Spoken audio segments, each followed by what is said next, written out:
All right. Again, let me know the audio levels, guys. Make sure everything's okay. And let's get into it. GSL casting in the bottom right of Neo Humanity. It is going to be herO, who's sending out a probe already, but he does that. And in the top left, we have Keen, who is a real old school name.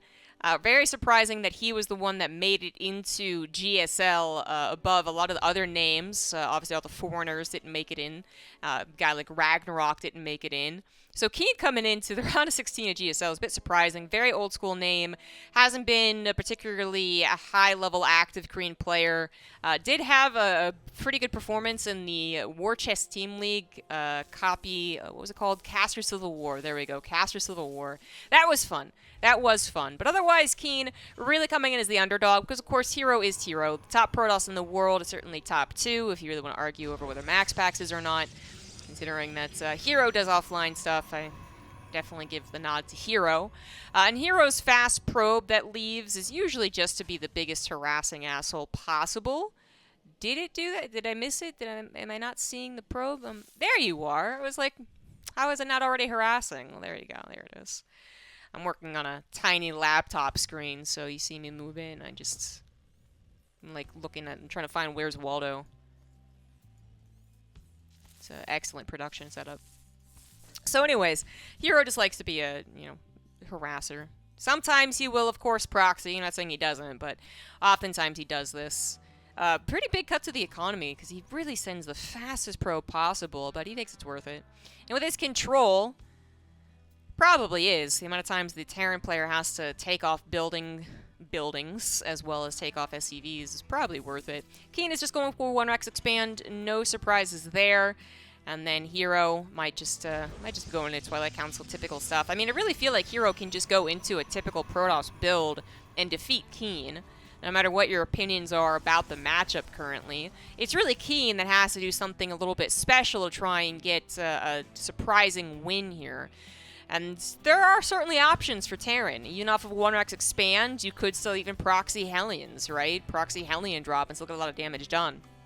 But so far, Keen is not really showing a whole lot of aggression.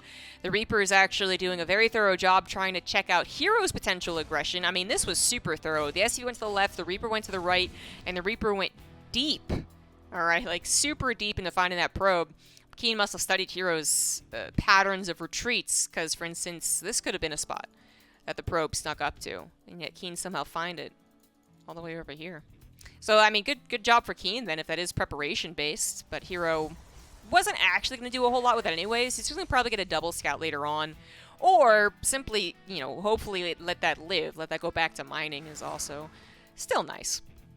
It is a Stargate opener, but that's still typical. It's only atypical if the guy goes into 4 Oracles. It is actually going to be a Phoenix opener, so Phoenix Charge, possibly. Phoenix Colossus would be a safe way to play this out. 2 Adepts make an appearance. Past the bunker they go. I mean, this is just the run-of-the-mill TVP opener, isn't it? I don't even think the Reaper did anything. Where are you? Are you also in there? You also are in there. Coward. So these Adepts are, disrupting mining. They're forcing this micro. They might even get some kills.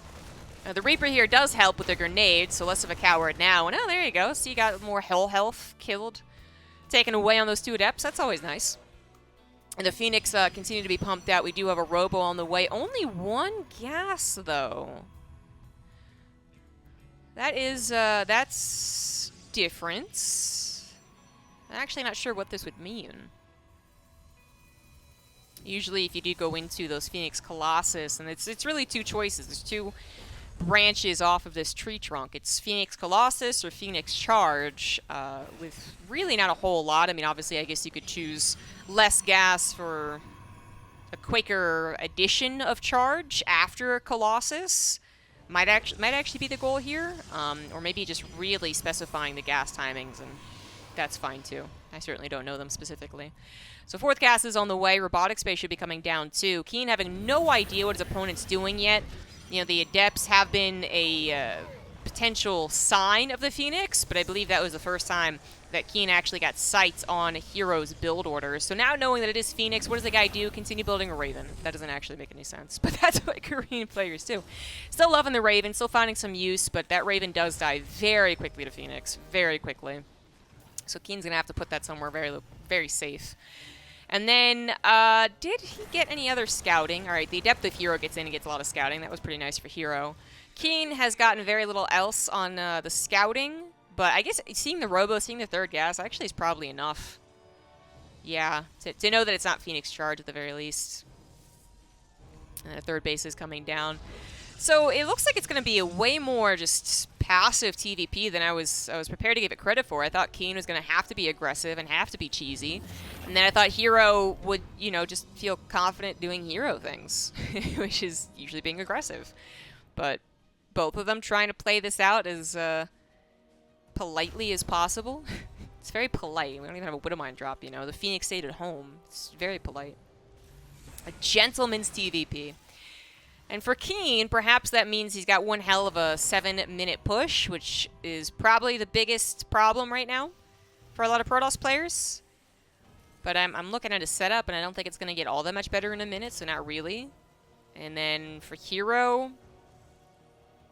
he should be able to get scouting done. I mean, that is currently what I'm a little weirded out by. These Phoenix are actually just staying at home. So even though herO, you know, expecting a Widowmine drop up until 5 minutes, that's fine, right? But then he got the Adept in, saw the Tech Lab. That looks weird. Saw the Tech Lab starport, and then I guess was still just like, nah, you're not gonna fool me. Nope, you're gonna be coming around with a Raven or Widowmine harassment or something, because hero's been entirely defensive. Its Sim Combat Shields and +1 are all on the way. That +1 for Keen is not going to be hitting with this particular attack. herO is going to have his first Colossus. Already pumped out 2 Immortals, a handful of Sentries that are gaining energy as well, and 2 shield batteries, and even a cannon to help him defend this location, which I quite like. The Phoenix finally got on the offensive, which is less so about the damage they do and more so about just the fact that they have a scout. You have to realize that an army is coming his way, or that, you know, Keen is going into a 3rd CC and not pulling the boys, right? So that should be enough scouting from herO. Seeing absolutely 0 army back at home, seeing the 3rd CC, and getting some damage done, but notably that means the Phoenix are not trying to go after that Raven. And that Raven is wanting to line up the interference matrix, which he's figured that's an opportunity. He goes for it. herO did try and get ahead of the engagement, but a little late and a little haphazard on those force fields. Keen actually forcing the Marines through. Very dangerous thing to do if a Colossus was available, but that's the key thing. It wasn't. Another disable going on top of that first Colossus, but the second one backs it up, and this is a mostly Marine army. Only 2 medevacs healing as well. Another stim would hurt, and Keen at this point has actually overstayed his welcome. Killed 6 probes, but then Keen also lost 4 of his own. Didn't really do anything to the army, and I mean, that could have been prettier, I suppose, on both sides, but effectively, that was very good for herO, right? At the end of the day, that was very good for him, as he is going to also finish up his own upgrades, as well as charge, round up to 3 Colossus, then probably work into Disruptors or something. And Keen still has yet to get that 3rd CC down. It is on the way, and the actual worker count really isn't all that bad. If we check out the income graph, we do see that herO is starting to shoot ahead, but it will even out once Keen has transferred his workers. So yeah, definitely herO's gotten his spikes, but it's not like Keen's terribly far behind just because he didn't get to 3rd down. Kill any probes, kill more probes, I guess, or force the probes off mining or something like that. And he didn't necessarily need to do that, but digging into the army a little bit more, that would have been nicer. You know, actually getting one of those Colossus, that would have been nice. And thankfully, for Protoss players, that Colossus no longer derps forward once it is interference matrixed. Because even the best players in the world, it just happens so quickly. The interference matrix and the Colossus moving forward, it happened so quickly. Even if you immediately try to pull that thing back, it was just dumb. It was just dumb. Now it's smart. Now it's a smart giraffe. Smart laser boy giraffe, kind of. Keen is trying to get some pop-up surprise attack going, but with the minerals still up and Phoenix patrolling around for the common drop areas, Keen is really just taking map control almost right now for the sake of saying that he has map control. You know, it's just like, yeah, I'm doing the Terran thing. I'm on the map. I'm doing stuff. And in this type of game, I suppose, it is worth doing so to get herO to back away, maybe play a little more defensive. And then if herO is being aggressive, if herO was moving across the map with Colossus, trying to take advantage of their length of attack, their range, that's what that's called, then you would want to know when you retreat back and you get ready for a concave. But that's not what herO has done. herO has just played it nice and safe, up to 4 bases, added on an Archon, move on to Disruptors, Blink, and +2.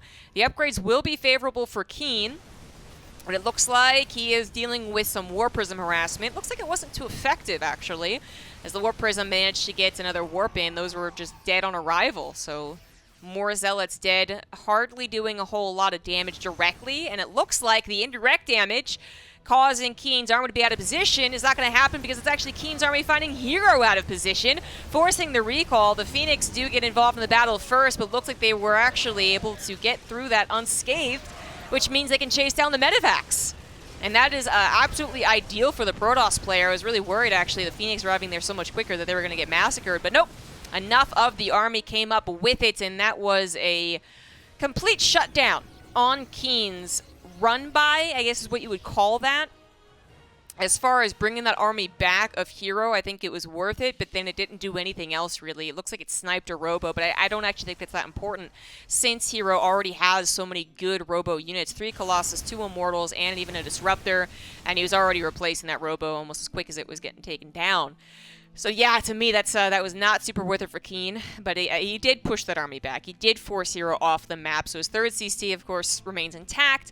His 4th CC is going to turn into a planetary. He continues getting ahead in those upgrades as well, as herO has yet to add on that 2nd Forge, only finishing now. But herO is getting very far ahead in terms of base count. 4th base saturated for a while, 5th base on the way. Keen scanning, seeing the army type, seeing the economic situation, and knowing that this is going into a fairly unfavorable late game for the Terran player, just because something's happened for him. You know, he's the one that's later to all these expansions, of course. Which still doesn't mean anything in terms of the actual engagement. If Keen takes one kick-ass engagement, then fair enough. But you don't want to go ahead and just let the Protoss take the 5th base, and then the 6th base gets away scot-free, and then they're also adding on DTs with the Dark Shrine, Blink, then it's just, it's painful. So Keen doesn't really have the opportunity to go for a 5th base. He's being harassed, he's being attacked. But if he could maybe move on into those Liberators, and he currently is getting an air upgrade, then he can at least say that he has one hell of a good army. Right now, though, without those Liberators, he's looking for more of that concave. He's trying to jump on top of the Protoss army. A couple of EMPs demolishing the Archons, right? The Vikings were looking at those Colossus and licking their lips. Really not a whole lot to protect them. But it really was not the ultimate goal of herO to take an engagement there. The War Prism flew in through the north, dropped off a handful of Zealots, distracted, killed some SDVs, and now we have potentially that engagement. But herO just wisely recalls, says, I'm not going to really win a fight that's forced.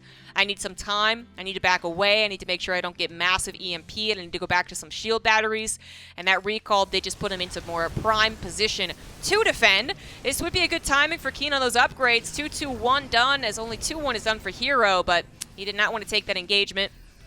Wants to get the Vikings killing some of those Colossus first. Wants to get the EMPs before any of his units are touched by the Colossus beams. And that means that they both really want to be very, very careful with how they engage. herO's army might look big and bad with the cotton balls leading the charge, but 2 EMPs and suddenly those just disappear. And what's left over afterwards is not particularly hefty. It's not tanky. They would fall to even the merest of concaves with all the Marauders that Keen has built up, as he is just continuing to build up on that bio count. He's not moving over into Liberators and playing a little bit more of a passive game. He is trying to control 2 armies at once, control the map, take some good engagements. Actually, herO forcing the engagement this time says, you know what, that's just not a big enough army. You've got so much army elsewhere on the map. Let's go ahead and tango, which Keen wasn't really keen on. Got to use that pun at least once, and then drops into the natural. It's the only available spot, also killing off a would-be 6th base, but it is a 6th base, not super important. 11 probes go down, also not super important when herO has 5 Nexus, and the entirety of that Terran army will get cleaned up without doing a whole lot of damage. Not really any important structures, minimal probe damage in the overall context of the game. Again, not really engaging on the army. And herO has cleaned up one of the bigger armies of Keen, knows where the second one is or is around. It's still on Keen's side of the map and is looking to get aggressive once again. Keen needs to make sure he never finds himself choked up, for instance, in his own choke up against his own Sim City, because that's when herO's Disruptors and Colossus look especially good. And the only thing that would stop herO from just beep-bopping around and keeping him suppressed would be potentially Liberators. Keen doesn't have a good concave. Keen doesn't have a good fight. Keen knows it as well. He's setting up as best as possible. A couple of almost warning disruptors sent out right there. And Keen, I mean, he's holding his own. I gotta say, 15 minutes in, Keen versus herO. If you had told me that herO wins this entire series within 10 minutes, I would have said, yeah, okay, that makes sense. And instead, this game is even for, well, it's not even, but it could turn either direction because, again, Keen just needs one good fight. And then herO will blow through that bank of minerals. He barely even has a gas bank. He's triple expanding, though. I mean, you don't see that very often by a Protoss player. And then herO will also be in trouble, right? That is what it's going to come down to. Who takes that better engagement? If herO takes a truly catastrophic engagement, mass Zealot Warpins will only be so good. It really depends on what's left over, and I guess maybe even their upgrades, which are getting better. There's the DT Plink making an appearance, finally. And since now Liberator was set up, no army was close by, and the army that does come over gets slaughtered anyways. That planetary is a goner, and this is where it gets really difficult for the Terran players to hold on to every single base. That fourth base as a planetary now gone. Third base a little more vulnerable.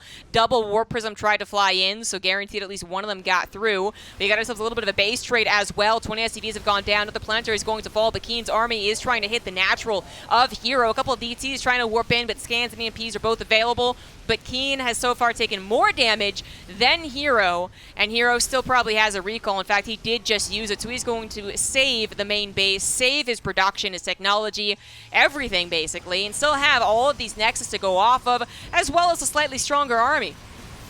Keen's upgrades are finishing to once again give an advantage there, but he doesn't have his army together to really take advantage of it, just trying to cause as much chaos as possible, trying to buy as much time as possible, as he does need to recuperate, and he did not have as large of a bank as herO did. So he's already pushed his minerals down to sub 100. Of course, typical Protoss versus Terran right now. Protoss has plenty of minerals, Terran has plenty of gas. Here is a potential fight, actually. Keen's looking for it, but it's never going to be the best one. He doesn't have any EMPs. Wait, on the left side, actually. It's more of a surround than I was giving it credit for, but is it going to be good enough? Absolutely not. All right, yeah, it was a surround, but it still really wasn't an ideal Terran engagement. The Colossus weren't getting shot at before Keen's army was getting lasered. The EMPs didn't hit the Archons to pop them before everything else happened either. It all happened at once, and that Protoss army does have a lot of damage output. And just if it does get EMP'd, if it isn't a clump, then it doesn't necessarily have a lot of legs to stand on. But you can see that engagement went totally and completely in herO's direction. So a 17.5-minute game between these two, where ultimately herO was always in a better position, and and then won it, obviously. But I still want to say, like, kind of kudos to Keen. That's I don't know. I don't know if courage is the word that I want to use, but he just tried to macro against herO, and, well, it didn't work out. Let's see if he's going to really drastically change things up for Game 2. So now we are in a Game 2 on Royal Blood. In the top right, it is herO. Bottom left, it is Keen. And like I said, Keen, pretty cool that you went mano-a-mano against herO for 17 minutes, but then herO also, in a way, let him. I mean, I don't think herO is really looking at Keen and just laughing, I don't think he's looking at him like some gold leaguer, but herO certainly is considered the most powerful Protoss in the world. Keen, not even top 30 at this point in the world. Yeah. But herO might be trying to change up his style in PvT as well. I mean, his usual stuff doesn't seem to be working as brilliantly as a couple months ago, I suppose. Last year, maybe more so, like 6 to 8 months ago. It seemed like his aggressive style of PvT was really the new way forward. It was the best path people had found. And then now it's back in question. Showtime, still sticking to his guns, still being a defensive Protoss. Although he did really mix it up last week versus Spirit. That was a weird best of 5. And then herO also notably not aggressive during a lot of the Gamers Without Borders best ofs that he was playing versus Terran, so maybe I shouldn't be surprised. Or maybe he'll be saving his tactics for a more fearful opponent. Did he not send out his probe this time? Biggest change-up ever. Biggest change-up ever. herO not sending out his probe. But anyways, yeah, if Cure is in this group, right, and he is, then you do have to do some sort of math. You do have to do some sort of, well, I think I'm better than this guy. And herO probably says I'm better than Keen. I should win this. And so if he does have some tactics, if he does have something aggressive that's going to try and hit that particularly abusive timing, he's going to want to save that for Cure, who did do very well against herO until he didn't, but then he brought it back anyways. That's what happened, right? It seems like herO just had like everything figured out for the first 2 games, and then herO almost brought that best of series back. Pretty cool series, again, for Gamers Without Borders. But anyways, so he might actually be thinking about that, thinking more so just like, I'm going to save something that's going to reveal more about my characteristics today than that passive macro game from last game. This time around for herO, he is going into a Twilight Council. Keen has once again chosen to go into a 1-Rax expand his mix-up. Instead of going more aggressive, he is going to go as greedy as really a Terran player can be in this matchup, which, you know, if you basically, you got to take a risk. You got to go some extreme if you do believe that you're the underdog. Going in the middle of the road is not usually going to reward you very much. But herO, making his build much more important. What is he going to do here? You got a Twilight Council first, but then you got a Robo before actually adding on the upgrade. So I'm feeling a Dark Shrine. Yeah, there it is, actually. That's not a probe, that's a Zealot. So there's a Dark Shrine. What is a Zealot? What is it doing? I guess it's looking around for a proxy starport because there's nothing else the Zealot has to do. It's like you were hired for a job, and then you did the job, and then, which was run across the map and scare Keen. Barely even scared him. And then that was kind of it. The Adept might have just gotten in, though. Oh, shit, yeah, the Adept got in, which is obviously very important. The Adept just got all that scouting done and knows exactly what Keen is doing. herO knows the 3CC, the starport's going to be delayed. Oh my god, this could not be more of a slam dunk victory for herO. herO's not being scouted whatsoever. Keen, oh, buddy, pal, buddy. Let's pour one out for Keen here. The only advantage he has from this opener against a DT opener is that he has 3 scans, maybe, possibly. 1 scan every, you know, a bit faster. Every 50 seconds or whatever, right? 50 energy. Let's see. And he can kind of take more SCV damage and still recover, so there's that too. herO did try this opener into a dirt. Oh, he got scanned. Okay. Well, that was a well-timed scan for Keen. Just enough time for him to keep those mules locked and loaded in the orbital, so to use them as scans instead. Cyclone was well-positioned, but the DT still drops out. And we are still missing a scan, so I thought this actually would have timed out a little bit better for Keen.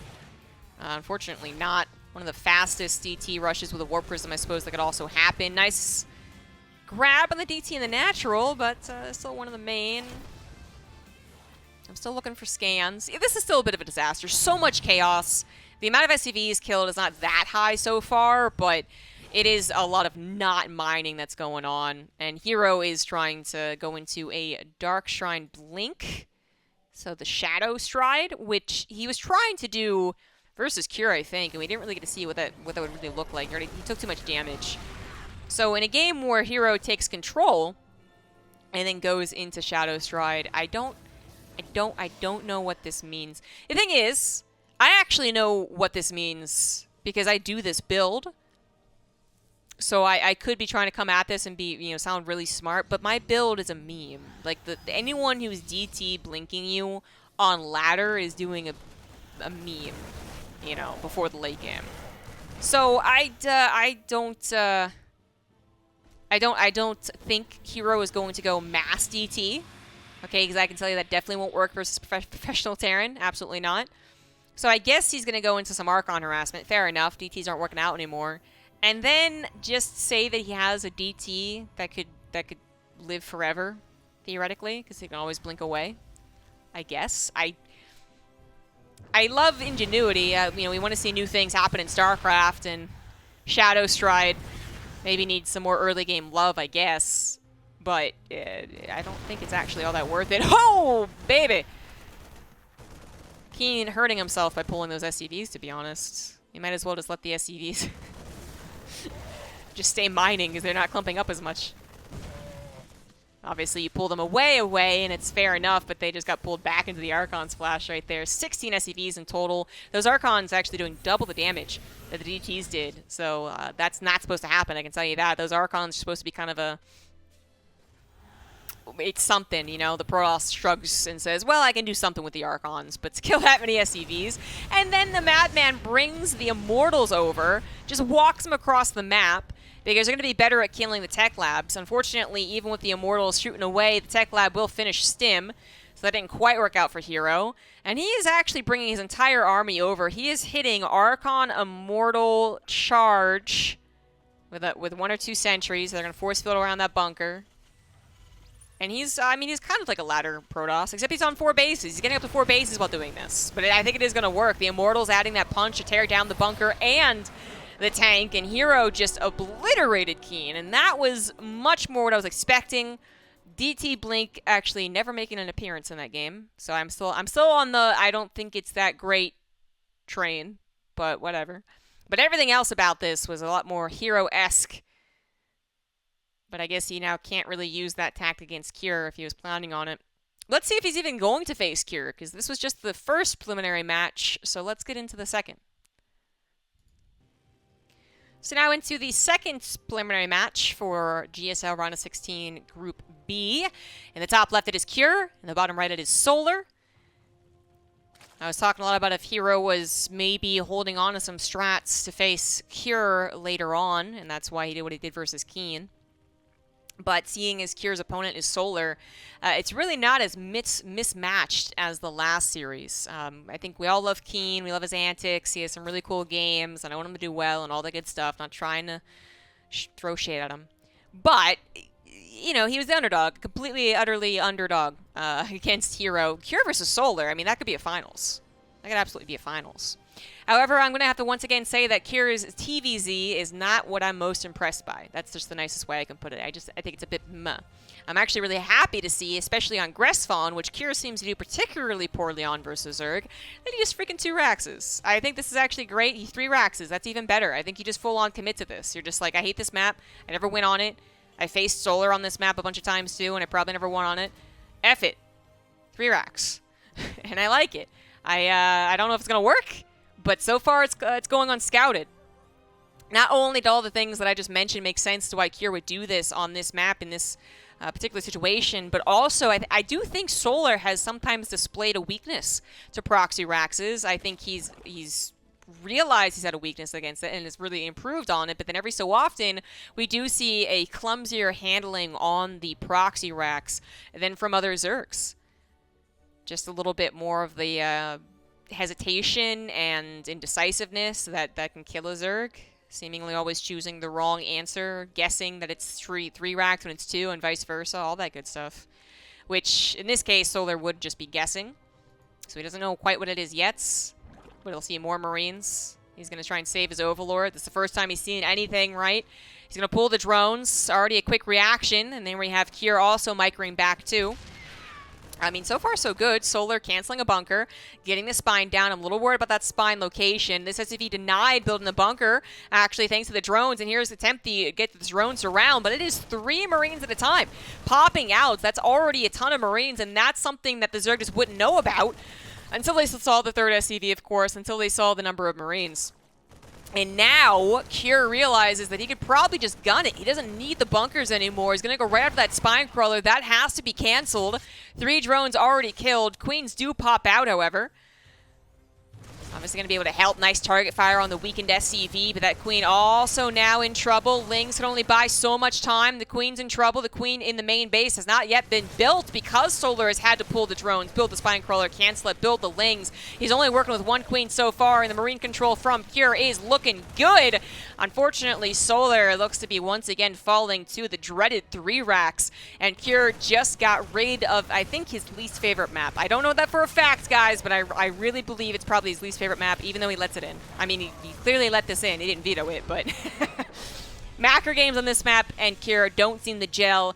Cheeses, at least today, and this map gelled perfectly. Cure with a very quick and easy 1-0 start to the series.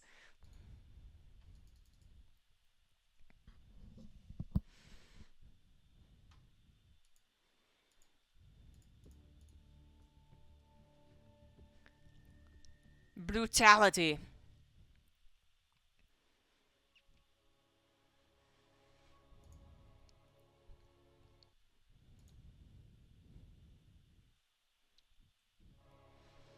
In the top right, getting 3 racks. Getting bopped by it. It is Solar. In the bottom left, already with a point on the board, it is Cure.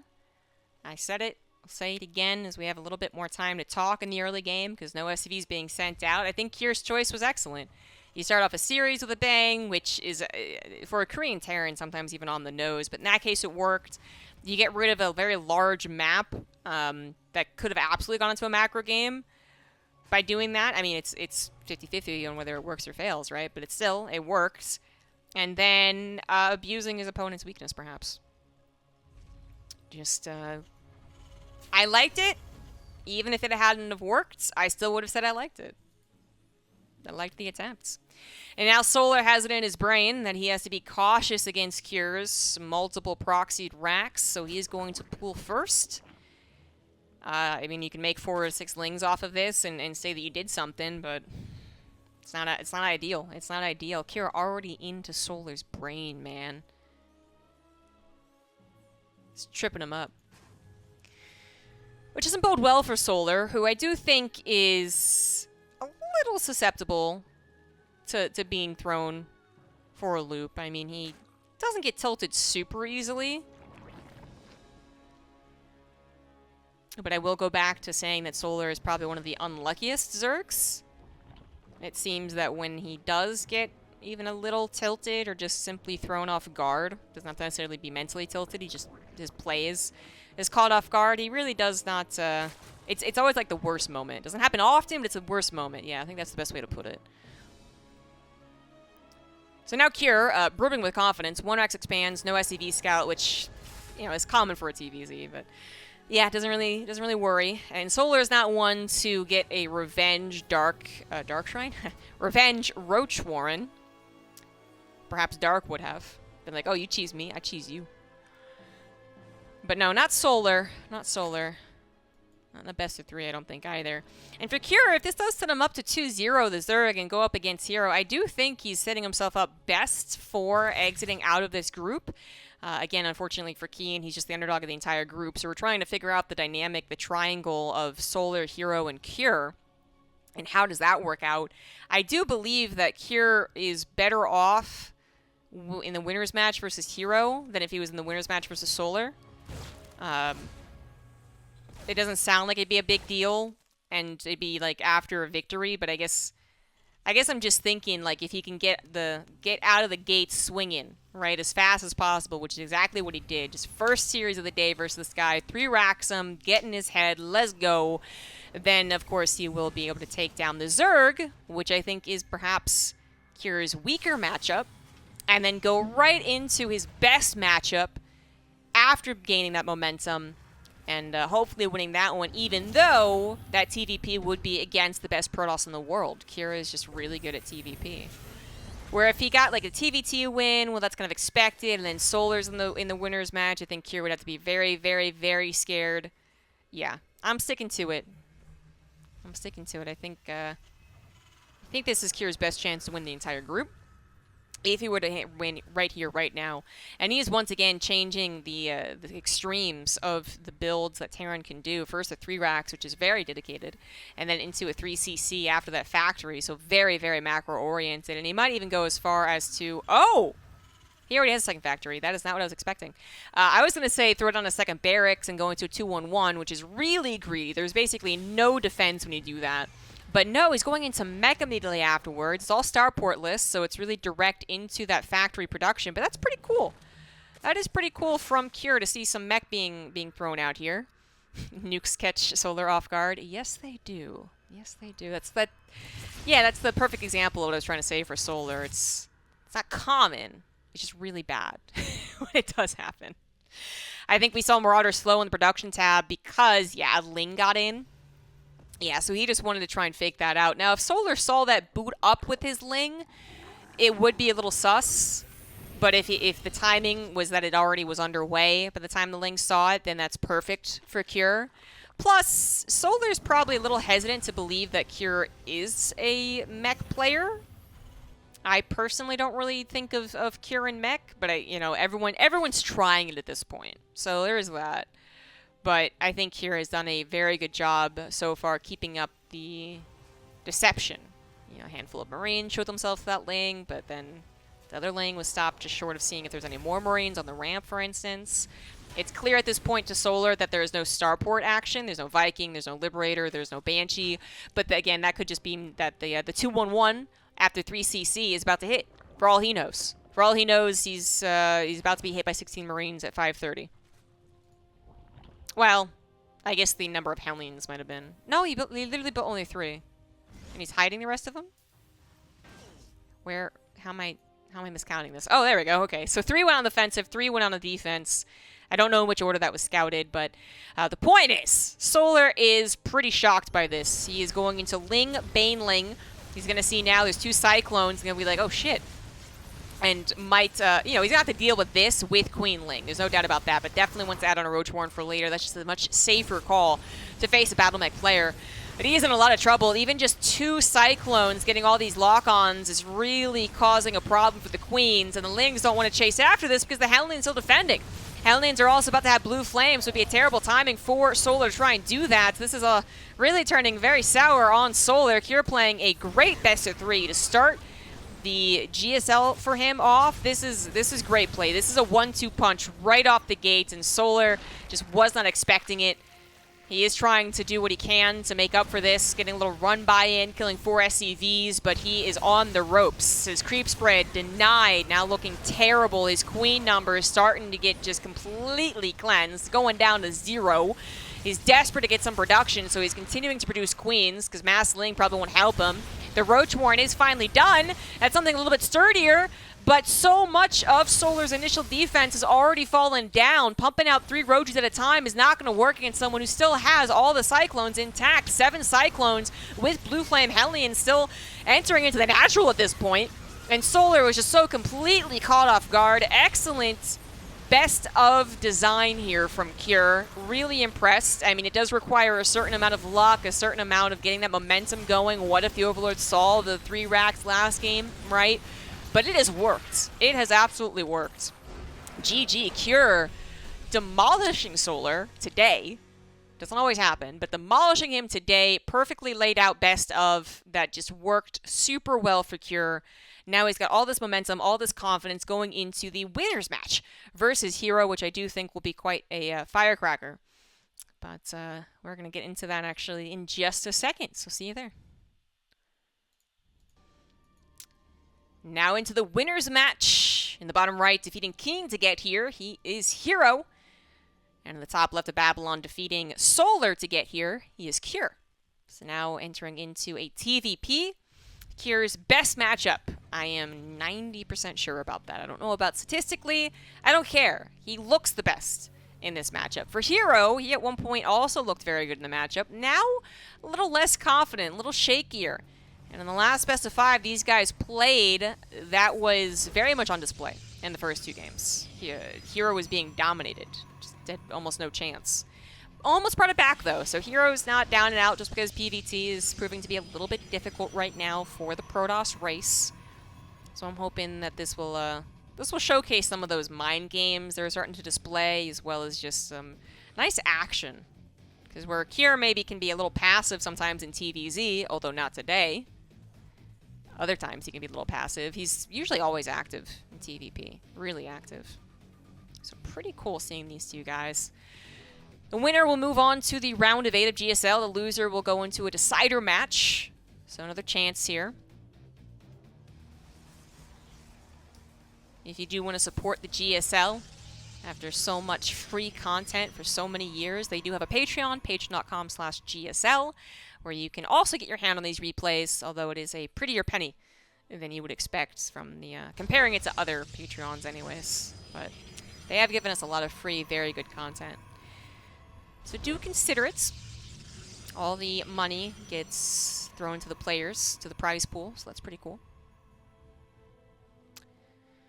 So spiel over. We do have a 1-Rex expand from Cure and a 1-Gate 7-Rex core expand from herO. Here is about the Scout Bats, as well as the cheeky little Zealots, something that herO did versus Keen in the first series of the day, and ended up just basically Zoidberging it, getting up into the natural, seeing a bunker and going whoop, whoop, whoop, whoop, whoop, and running away.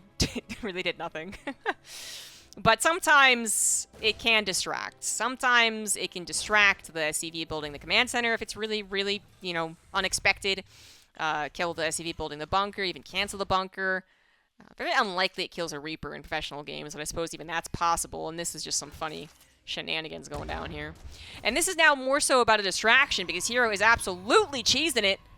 Cheesing it in the aggressive way, not the runaway way. But he's going for a proxy gateway. I thought that was going to be a Stargate just because of the positioning. But no, it is a proxy gate. Still, you know, it still makes sense, of course. It's just like either Stargate or proxy gate would have made sense with how close it is to the natural. And then it's 3 gateways in total. So this, I don't know if it's the case, because you just, you know, you can't get to the source. You can't just open up the Battle.net API and be like, who did this build the first? No. But MaxPax does do this basic gateway 2-base build a decent amount in his best ofs. And I do kind of think of him as the architect or the perfecter. Maybe I'm wrong. But anyways, herO is going to try and do this early aggression. So this really is just a kind of shock and all type of opener. It doesn't sound like it'd be all that impressive. 3 gateways producing basic gateway units. But, you know, Terran, while they have a bit of stronger, I guess, early game options, if they know they're under attack, that factory can produce a lot of very important tech. Cyclone's great, Tank's great. If they don't know that this is on the way, then, you know, they're not gonna have a lot of units just because they're Terran, right? No, they're equally vulnerable. In this case, way more vulnerable, actually, as herO pumped out 6 Adepts. That's 5, counting, and has already taken care of Kier's initial army. Fortunately, Kier did go ahead and wall off, thank goodness, and is now producing a tank, but yeah, did not have any idea this was on the way. Has lost access to the natural, and that main base could also still be got. Okay, what am I just got a nice shot. The SCVs have to be pulled to stop the Adepts from doing more damage. This is absolutely worth the SCVs killing themselves to save their brethren. All these guys get to mine freely. Kier so far losing 6 SCVs is definitely not in a terrible position, because not only will he eventually get 2 mules back to work, which will make up for 8 workers, he also has to keep in mind that herO has delayed technology to do this. And for Kier and Terran, it's not, you don't really have that same problem a lot of the time. Your 1-1-1 up still a solid setup. You do have to delay probably your 2nd and 3rd barracks, because you're going, oh shit, I'm under attack. Let's build a tank. Let's build something ASAP. But yeah, the follow-up from the Protoss isn't going to strike particularly fast.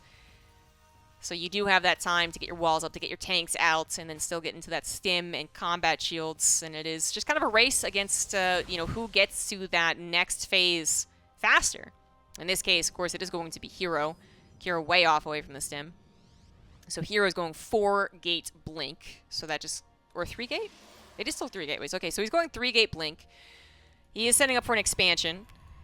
So he's going to be able to warp in a lot of Stalkers. But he's not intending on trying to win the game here. For Kier, he can't really get that follow-up scout quite yet. The Reaper is trying to do exactly that to determine if it is a full-on committed 4-gate or a Nexus. 3 tanks are out, fairly well positioned. This is a bit of a weird map to blink up on, and I think herO has locked down his 2 bases nice and tight. And now, as I was saying, it's kind of getting to that stim and combat shields to combat the Protoss who's gotten to their blink. We'll see. Raven is targeted, but 2 tanks are blasting away there. herO might not have realized it was going to be 2 tanks. He was probably hoping there was only 1, and then the only other one would be in the natural, which there is one in the natural. Just like herO got up to 3 tanks pretty quickly. So only 2 SCVs died in this particular attack. The Warp Prism is forced to disengage, and the worker count now favors Cure. herO's Nexus is on the way, something that Reaper may have seen. Actually, no. But, I mean, if this was a 4-gate, if this was a full committed 4-gate, that's also terrible news for herO, right? So no matter how you slice it, Cure's in a great position. He's either up against someone who was full-on 4-gating and just demolished it, or he's up against someone who is getting a Nexus, but probably not all that quickly because they did invest into Stalker production. So now he can go across the map and do some return damage. His stim, combat shields, M+1 will hopefully finish before he has to really worry about the army that his opponent has set up. You know, the army that herO had just got traded out, just got demolished. So even if he's trying to rebuild it as fast as possible, how fast can you really get? Third Nexus is going to finish. herO is trying to build up that Zealot count as well as finish off Storm, but I don't see Knight Templars. Cure is lacking some information. Again, no idea about the 3rd base, no idea how fast his opponent is getting into that Storm. It looks like he did scan the Templar Archive, so the Reaper saw it, might have jumped in. So that's good news, but that also means he has no idea how quickly Storms are available, so he's got to really be cautious as he walks forward. Cautious. But caution so far working out. Just a slow siege hop forward. So far, no High Templars in sight. With the tank siege, the High Templars will have trouble anyways. Definitely have to be ferried around. But no time to wait for the High Templars to gain energy, so it's just an Archon that's going to actually get killed. At least the Warp Prism did. The Archon's going to get a couple of shots, but it's going to also get popped. The tanks did get jumped on top of, but they still got a bunch of shots off. And the army of herO is just not big enough. That is the main problem. Cure ahead in supply right now. Army supply entirely up by 30. Worker count's even, so herO doesn't really have anything to look forward to after he even, maybe cleans this up. He's going to try and catch the reinforcement, and catching 2 medevacs is pretty freaking good. But he still doesn't have, he hasn't dealt with these, so it's still problems. High Templars will feed back what was already rather low energy medevacs, so barely doing any damage. And then certainly not stopping the units. They will be safely unloaded elsewhere. And as I was saying, Cure is ahead no matter what. herO's economy cannot actually... Oh, a Warp Prism just injured the Warp Prism, too. Oh, what am I? Did I say a Warp Prism injured a Warp Prism? I might have. Anyways, the base count, the probe count is abysmal for herO.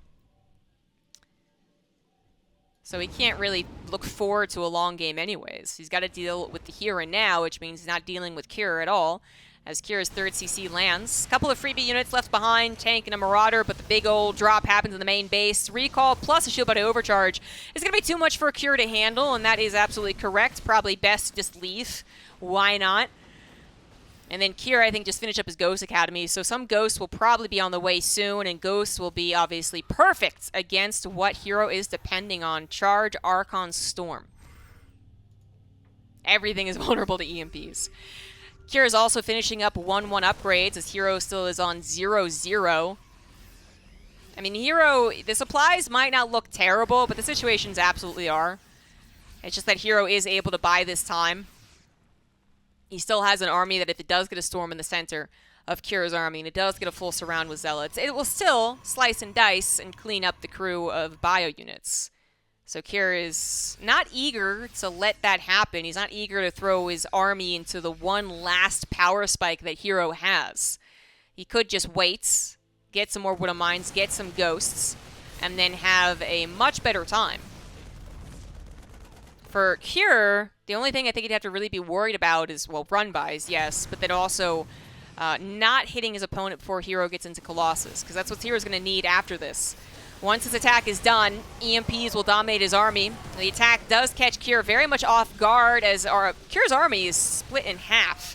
half it's still coming back home, but the first half actually doing a surprisingly good job against it. Ghost tucked in behind the SCVs that are pulled to deal with the Zealots. Army behind now comes into the front lines, and Cure is going to clean up this army, no doubt about it. 67 army supply to 20. There's the rest of the army coming forward now. herO almost did a perfect maneuver in that he almost found 50% of the army with 100% of his army, which, you know, would trade favorably, right? But even though he did find Cure split in half army-wise, the army of Cure was still better. Like, half of his army was still better. It had to be controlled, and fortunately for Cure, it was controlled well, but it was still okay. So that's a bad feeling right there. That's a bad feeling, you know. Oh, Disruptor, hello. Sorry, I didn't think you were out yet. I wasn't even paying attention.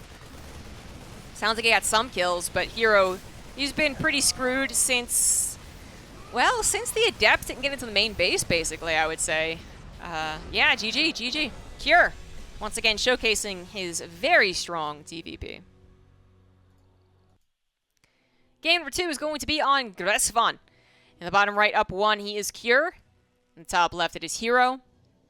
I was talking about Cure's trajectory, his ideal path forward in this group, and it was bopping Solar as fast as possible, hit hard, hit fast, and then going up against herO in the winner's match, because I think Cure's TVP is his best, and he does seem to be favored versus herO recently, unless herO really does bring out his kind of crazy tactics, which herO was unable to, I guess, find success with last game. The 3-gate opener is crazy, and as you know, it's not common. It's not as crazy as his double Nexus on the Golds build, but you know, it is uncommon. But it really didn't do enough damage. I guess it had to get into that main base. It's just looking at the worker counts after the Adept's initial surprise attack, because they were definitely a surprise. The Adepts came up and the Marines were like, oh shit.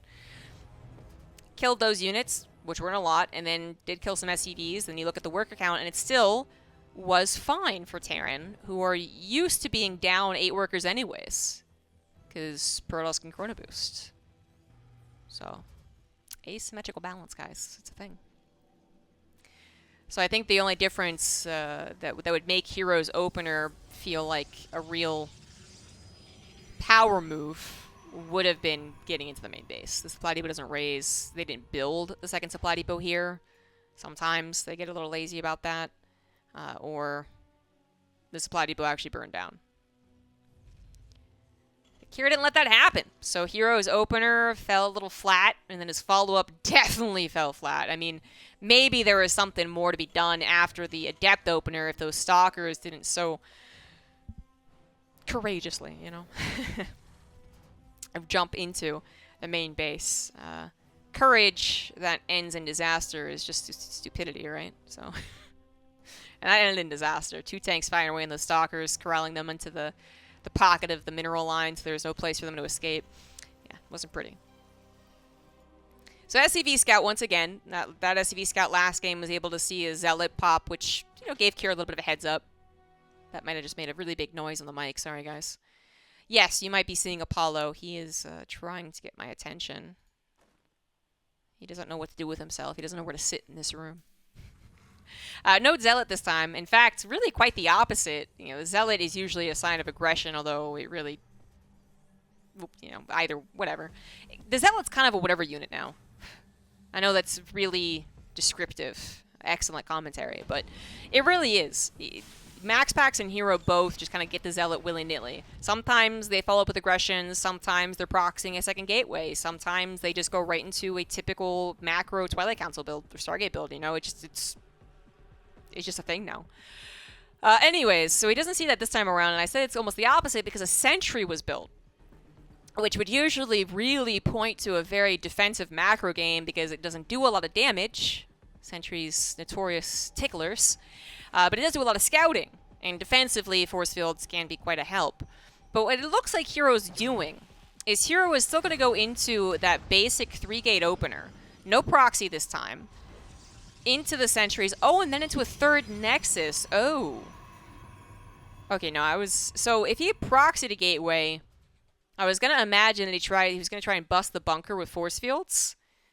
But he didn't proxy any gateway. It is actually just 3 basic gateways, no Twilight Council, no Stargate. Your scouting and limited map vision is gotten by hallucinating a sentry, Phoenix. And then you go into third base. So it is the opposite of last game. Totally. It is as greedy as a Protoss player can get, I suppose. I wonder if I would call the 1 gate, 1 Stargate Oracle, 3 gate, 3rd Nexus greedy? Now, that'd also be pretty greedy, but it's less greedy than this. At least you have a Stargate. Well, the Stargate does give you a little bit more of that scouting with the Oracle and harassment with the Oracle. Sometimes it doesn't do anything at all. It just tells you that you're about to be attacked and you don't have a lot to work with. Skipping the Stargate, going into the gateways, you do get some of the early production that can help you against some of the earlier little push-outs from Terran. And then you do get relatively quickly still into a Forge and Twilight Council. Now this is a bit awkward. Cure getting some damage in the Widow Mine drop in the main. Okay, but then the Hellion and the Natural adds in a bunch more probe shots. 6 probes died thanks to that, what is the smallest way I can say, Wombo combo. It was the Wombo combo. And herO, well, couldn't perfectly defend it. 6 probes killed. He does have this fast 3rd Nexus, and he is using his Chrono Boost on him, man, so the probe count's going to rack up real quick. But Cure should already be pretty happy about that opener. Who, you know, by the way, also did the scouting. Cure had seen basic 3 gateways with his Reaper, but didn't really know what else was happening. Now, at least, he's been able to see the Twilight Council and the Forge, and the still very low number of units, relatively low number of gases. Probably inferring, then, from the rest of the build, that there is a 3rd Nexus, that there's no other way that there would be such a late Twilight Council and Forge if it wasn't a Nexus as well. Like, there's no Stargate that's made an appearance, there's no Robo that's made an appearance. It's got to be that 3rd Nexus. And it's got to be that build, which Cure's probably familiar with. He just doesn't play it very often. This Sentry Fast Nexus build. So for Cure's side of things, he has been playing just rather safe. You know, when he saw those 2 additional gateways on the fronts, he didn't know at that particular time that there was 100% not a Twilight Council. So he was probably thinking, okay, I got to be careful against some early aggression. So he did go into 2 tanks. And he does get a Raven, which is still helpful. Then he also built this wall. You know, he just played as safe as possible against this build, as he probably didn't know exactly what it was initially. Then he got a strong idea, but he was already into his build and already into his production of units, right? So now still kind of gathering the information, maybe determining, hey, you're going to go fast into High Templars again, are you going to go fast into Colossus, or are you just going to go for a bunch of gateway units? Seeing as there's no 4th gas, it's probably that last option, more gateway units than anything else. herO's hallucination is going to see the outward movement of the army. Technically, it only saw a portion, but I'd say that the Protoss knows that was just the reinforcements gathering together. And does herO have enough to defend against this? With correct force fields, he does. I can tell you that much. A couple of beautiful force fields on this ramp, for instance, but there's no way that Cure should ever go up that ramp. The much better opener is right over here, exactly where he's headed. It's going to be hitting the gateways, potentially the Robo, and then obviously have a lot of room to work with. So the force fields are not very effective.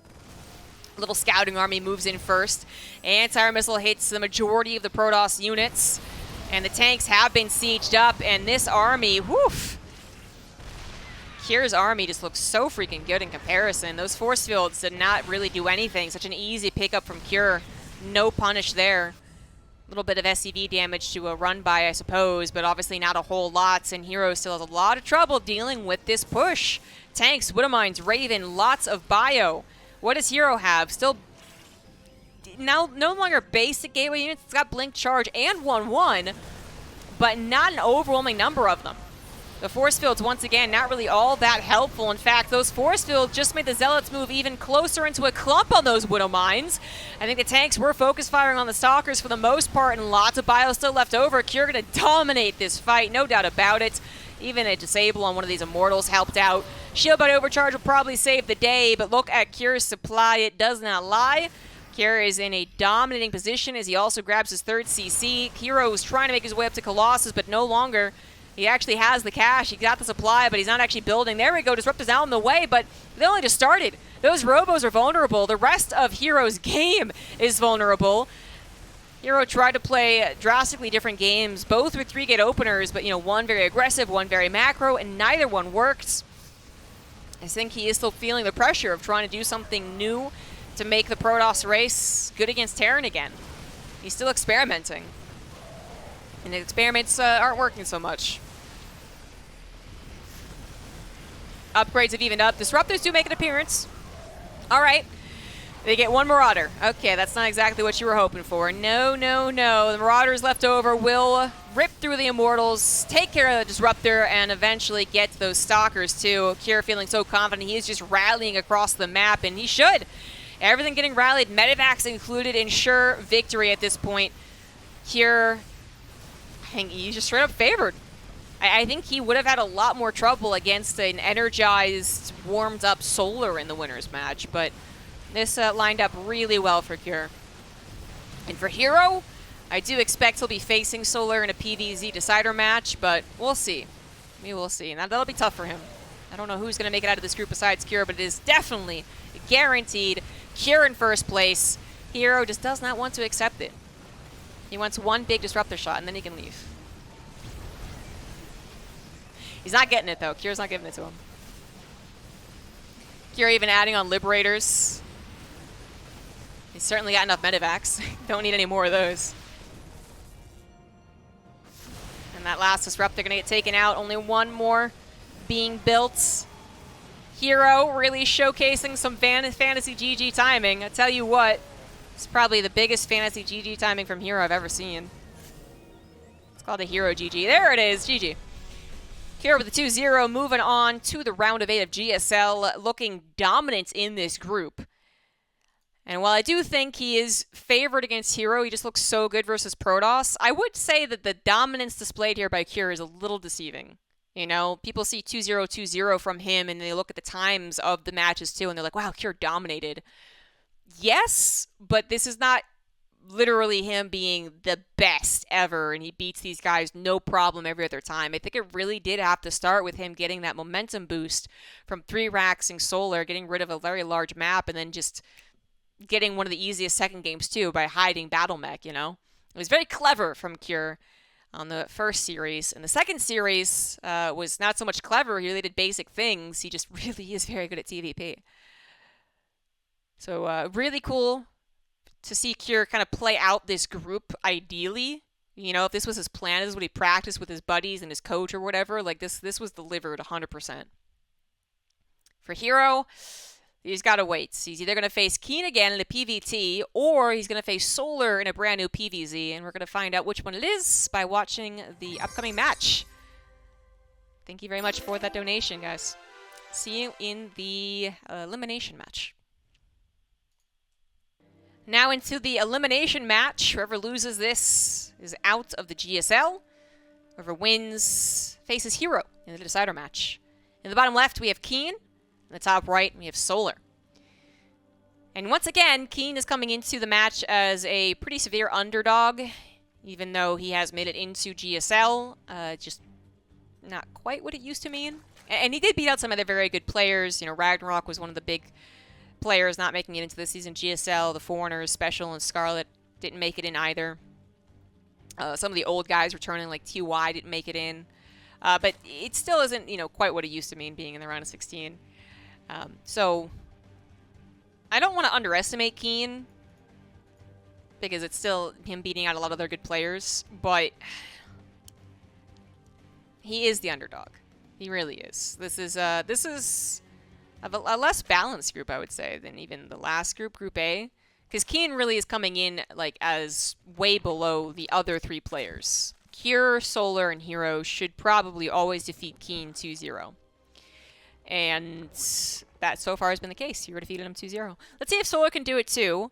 Solar probably a little thrown off by how quickly his first match at TVZ versus Kier was already done. And I think that would still kind of linger a little bit. You practice, you train, you prep for this versus Terran opening game, opening series, and then you just kind of get bopped, and you're just like, pulls the rug right out from under you, right? Now you're second-guessing all the stuff. But you should, as Solar, come into this match now versus Keen thinking, okay, that was one ZVT, this is another. This is a complete different ZVT. Obviously, it literally is, but it's also against a guy that Solar is very much favored against, winning the last something like 7 series against him. So, Solar should be feeling good about this one. I think we are all predicting the decider match to be Solar versus herO, which has been very fun in the past as well. But Keen has displayed some good games. He does occasionally throw out not some tricky builds, but just surprisingly good execution on regular builds. And I think it kind of throws people off. They're like, Keen, I don't know, am I really going to be scared about this? And then boom, suddenly a really well-executed 2-on-1 or something, right?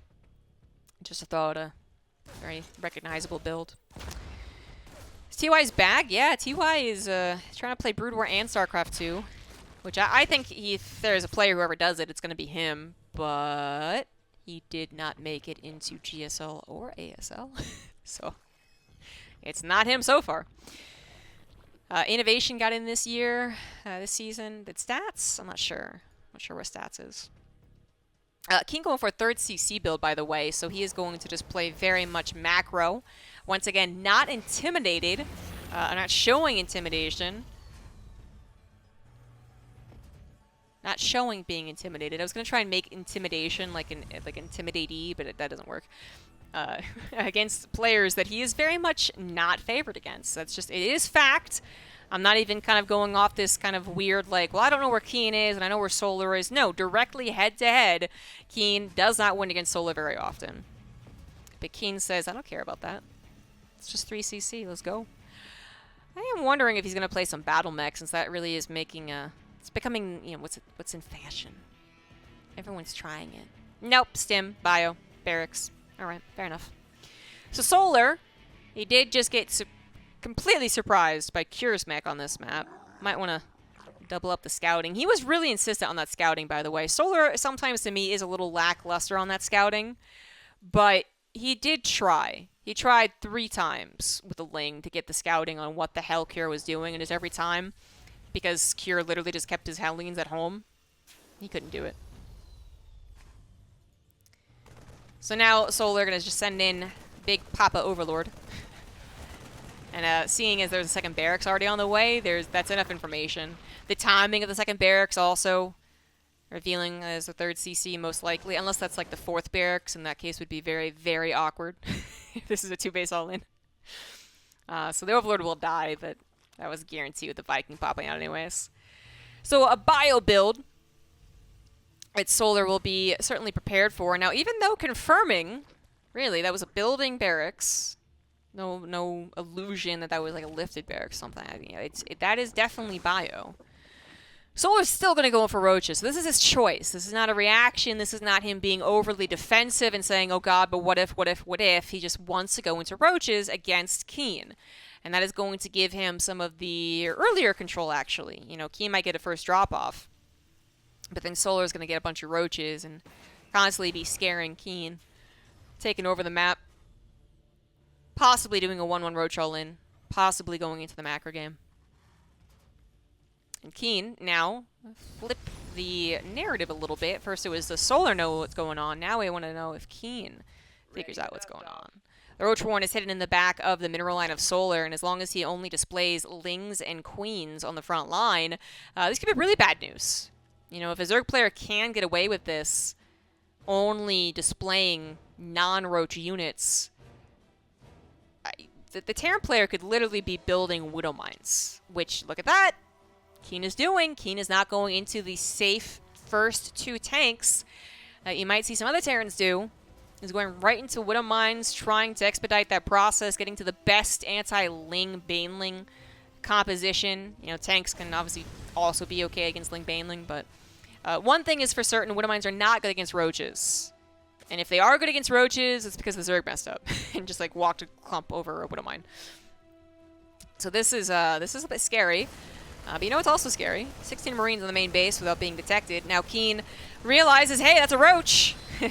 Solar forced to react with the Roaches, as there certainly weren't enough Lings once the Marines were all unloaded. So the Roaches reveal themselves. Keen should be moving over into a Tech Lab factory at this point. He's already adding up to 8 barracks. So he was already planning on 8 racks dedicating. Because all-in just doesn't... It's just not... It's not actually what we do in StarCraft. You don't literally put a lot of chips in. But anyways, so far, no swap over on that factory. That's a little sus to me. Because he doesn't know for a fact that his opponent's not 1-1 all-inning him. And no tanks would be really difficult to hold against that. Fortunately for Keen, Solar isn't. Solar just got an Infestation Pit and a Baneling Nest. So, where Solar could be trying to max out, moving across the map as soon as possible, well, that Widowmine was a big old dick. That just killed so many Marines. No, Solar is going to stay at home, deal with these little pesky drops, and he will deal with them. This pesky drop in particular is just scouted the Hive, Infestation Pit, and Baneling Nest. So that was actually a much better scout just for that scouting. It's a better drop just for that scouting value. And Keen, apparently, I don't know if this is the case, honestly, but Keen seems to have thought that he would have been okay against a 1-1 Roach all-in with all of his barracks production. Maybe he's right about that. We'll never know because Solar did not go for the all-in. But I would be terrified without tanks. So, okay then. But he is now, very importantly to note here, that he's not actually going for an 8 racks like Marine all-in, which would really be quite impossible to do versus a Roach player anyways, or difficult to do. He is going into a 4th command center. He's got his 2-2 upgrades on the way.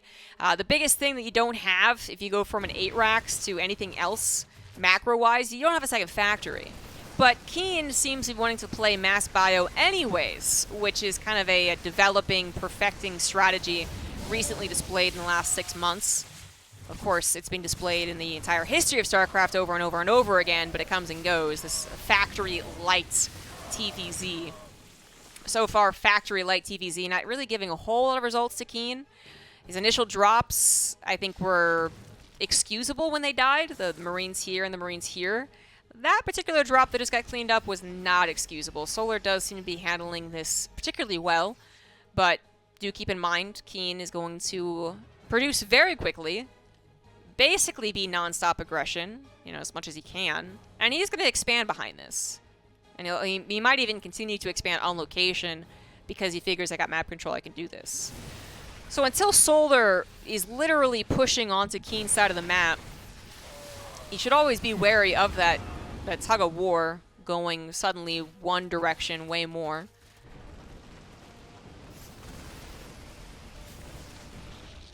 And Keen's got a drop in the main base. Gonna cancel the Geoglance, take care of the spawning pool, and an attack over to the left, which Solar is completely unprepared for. So this is going really well for Keen. Just suddenly, in the blink of an eye, a hatchery is dead. The Ling, Baneling not feeling comfortable taking care of that. Wants to go over and deal with the 3rd base drop. Queens are target firing the medevac's down, so they will be taken care of eventually. But Solar, suddenly in some trouble, is going to push back this base. And he will still be on 4 bases thanks to this. But he doesn't pay attention for a hot second. Suddenly 9 drones go down. Keen was surprisingly fast-paced, control-based. Say that 10 times fast. Opposition is actually performing very, very well. And this is kind of what I was referring to earlier on in this game, where it's not necessarily that Keen comes out with really strong builds or really surprise builds. It's that he just kind of shows up and does something really, really well. And you're thinking, oh, well, really, morrow on his best days can pull this off. But I don't know. I know Keen can't pull this off. And then suddenly Keen starts pulling it off. And you're like, oh shit, he's much better than I was anticipating. That might be exactly what Solar's feeling right now. An oh shit moment as another hatchery is going to get sniped. Oh, what am I? Just don't be a dick. Alright, they're a little bit of a dick. Lotus Marauder is very, very low, but now the Marines and the Banelings going to tango. It's a micro battle. Yikes. One that Keen eventually has to give up on, but that was a lot of Banelings sniped at the last second. A couple of parasitic bombs get thrown down, but that won't necessarily stop the drop from entering back into the main base. No defenses that I see so far because Solar's also making sure to keep track of the left side. Keen has once again expanded on location like I was talking about. 5th base being set up, extra barracks being set up. Not having to really get all this much gas, right? Because he's not producing from the factory very often. More barracks, 5 more barracks. I mean, this guy... He is actually playing some really fast-paced TVZ, and Solar is completely losing out against it. Like, it happened all of a sudden where you didn't get this base over here protected, and then suddenly it was that base, and this base, and this drop, and this drop, and now this base is also killed, and Ultra pops out into the fire of the bio, gets destroyed, and Solar is in a lot of trouble. Right now, the supplies don't look all that bad, but once again, the situation absolutely is. These Marines left over will not be enough to take on the rest of the Roach Ravager, sure, but there's another army coming up right behind it. It's like Keen is the Zerg player at this point, just throwing wave after wave of men into the Zerg player. Not in the killbots, but into the Zerg player. And Solar is running out of steam. He's running out of creep, he's running out of bases. He's running out of reinforcement points, actually. Because it's less so about the creep, which is extended all the way to the middle of the map, and more so just like he literally cannot get all of his army collected together before it starts getting killed by the bio, because the bio is so aggressive. Now it's killing all of the Ravagers, which you would hope to have lived forever. Now expensive units being targeted down, Vipers coming in, but how much they can really help? There's nothing helping the Spellcasters. Parasitic Bomb will only ever do so much, especially as Keen micros the Medivacs away. The Vipers now being gunned down, one Ultra at a time, easy taken care of, and Keen, hot damn, actually playing some very good TVZ. I mean, that's just, that was it, man. He got the ball rolling with the fast 3cc build, but Zerg wasn't exactly so far behind because of it. And then Solar figured the Roach macro play would help protect him, and it just started to get out of control. He could not protect all of his bases. GG. In the top left, up one, he is Keen. In the bottom right, he is Solar, now in his last life in GSL Group B. Most recently, these two played in the qualifiers, actually, to get here in GSL, where Solar 2-0'd Keen. Before that, it was something in March, Solar 3-0 Keen, Solar 2-0 Keen, Solar 2-0 Keen. Like, Solar wins. And obviously, a lot of zeros there for Keen, too. So Solar wins usually very decisively versus Keen. But Keen shows up here today, doesn't necessarily get right out of the gates swinging like Kira did with the 3 racks, but he was like supercharging. It's like when you hold down in certain platformers, you hold down the down button, so you power up your jump, and you let it go, and then the jump goes really, really high. That was Keen. So it took a little time to store up that energy and get ready to go. But when he was ready to go, he was ready to go. And Solar is probably just taken aback, probably just like playing the game confused, like, wait, huh? How? I'm just losing. But Solar, as I was saying in some of the previous matches, I don't necessarily think that he's one to often get thrown off and tilted. It's just that when it does happen, it seems to happen in very, very important moments, and usually moments that are being watched by thousands of people. So I'm not so much worried for Solar getting through this game, especially as Keen does not do a follow-up, 3 racks, which would have been quite funny. Same map for it. Keen is once again heading into the macro game, and I think Solar is going to just kind of shake his head and say, okay, all right, I need to reevaluate how favored I am versus this guy. And then play some solid ZVT, which we know Solar has. Right now, in this group, Solar is 0-3 versus Terrence. Like, that sounds bad, right? But he's really not. I think looking into this GSL group, I'm sure a lot of people were thinking, wow, Solar Cure are going to be one hell of a match, back and forth, super cool. Solar maybe even a little favorite. I would say he's favored in a macro game versus Cure. And then, boom, suddenly out. Nope, gotta go to the loser match. Okay, all right, well, you got Keen. That's an easy match, right? You're good, you're good. Oh, shit, Keen wins the first game. It might be a little scary. If Solar takes a second and thinks of the situation like I just described, okay, maybe you don't feel that great.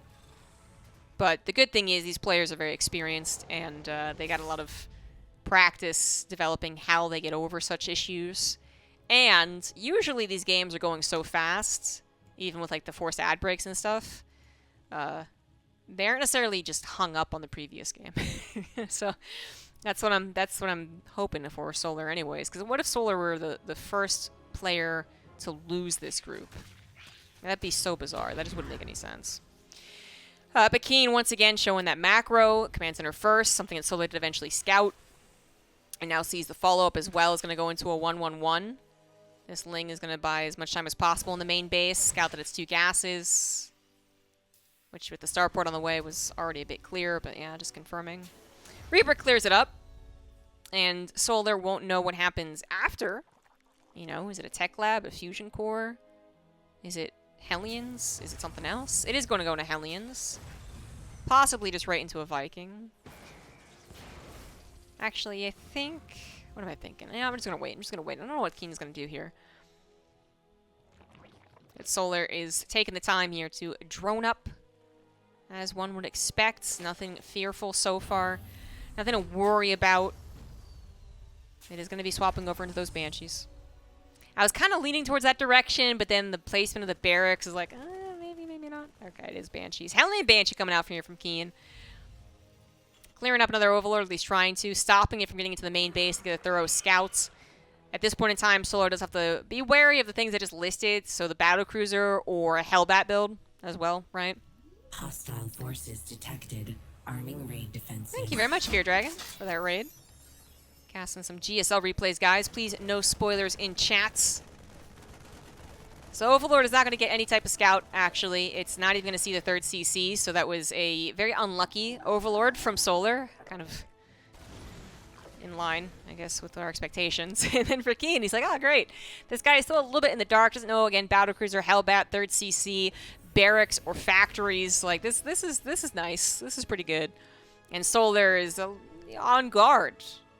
He did get bopped in his first EVZ with the strategies. He couldn't figure out exactly what Cure was doing fast enough. And then in this series, he kind of got bopped just by playing up the macro game. Keen got started. When he got started, it really got going. But in this game, Keen's not getting away with as much. So it is important to note. I was a little scared. Those drones are going to be chased after. They were not. It is important to note this is not a streamlined right into those barracks as much as Keen's last build, since he did stop on those Banshees, which so far have not done anything. They just exist. They're just around. They haven't been scouted either, but Solar is playing it safe and just figuring that Spore Crawlers are worth it for that. So he does have 3 Spore Crawlers, and he's going to be very thankful that he did get Spore Crawlers. Oh, once again, Solar playing into Roaches. Did not look particularly good with Roaches last time, but then that was also a bit of that shock and awe that I think Keen was delivering, just being better than expected when it came to execution. Just being like, oh my god, he's actually multitasking and microing and being fast. Oh god. But this is something. This is a Spire after Roach Warren. I mean, 2 things here, right? It's a Spire. Spire, so unpopular right now. The opposite of Fetch in TVZ. Really not used very often. And then, second thing, after Roaches, so very confusing to a Zerg player who might scout the Roaches and say, oh, okay, it's like last game. Even if they didn't scout the Roaches and they saw only Ling Baneling, they'd say, oh, not a Spire. You know, like the Spire is the last thing on your mind. These Banshees almost scouted the Spire, but they hung around the Gas Geysers instead. They are going to see the Roach Warren, which will just further convince Keen that it's just going to be a Roach game.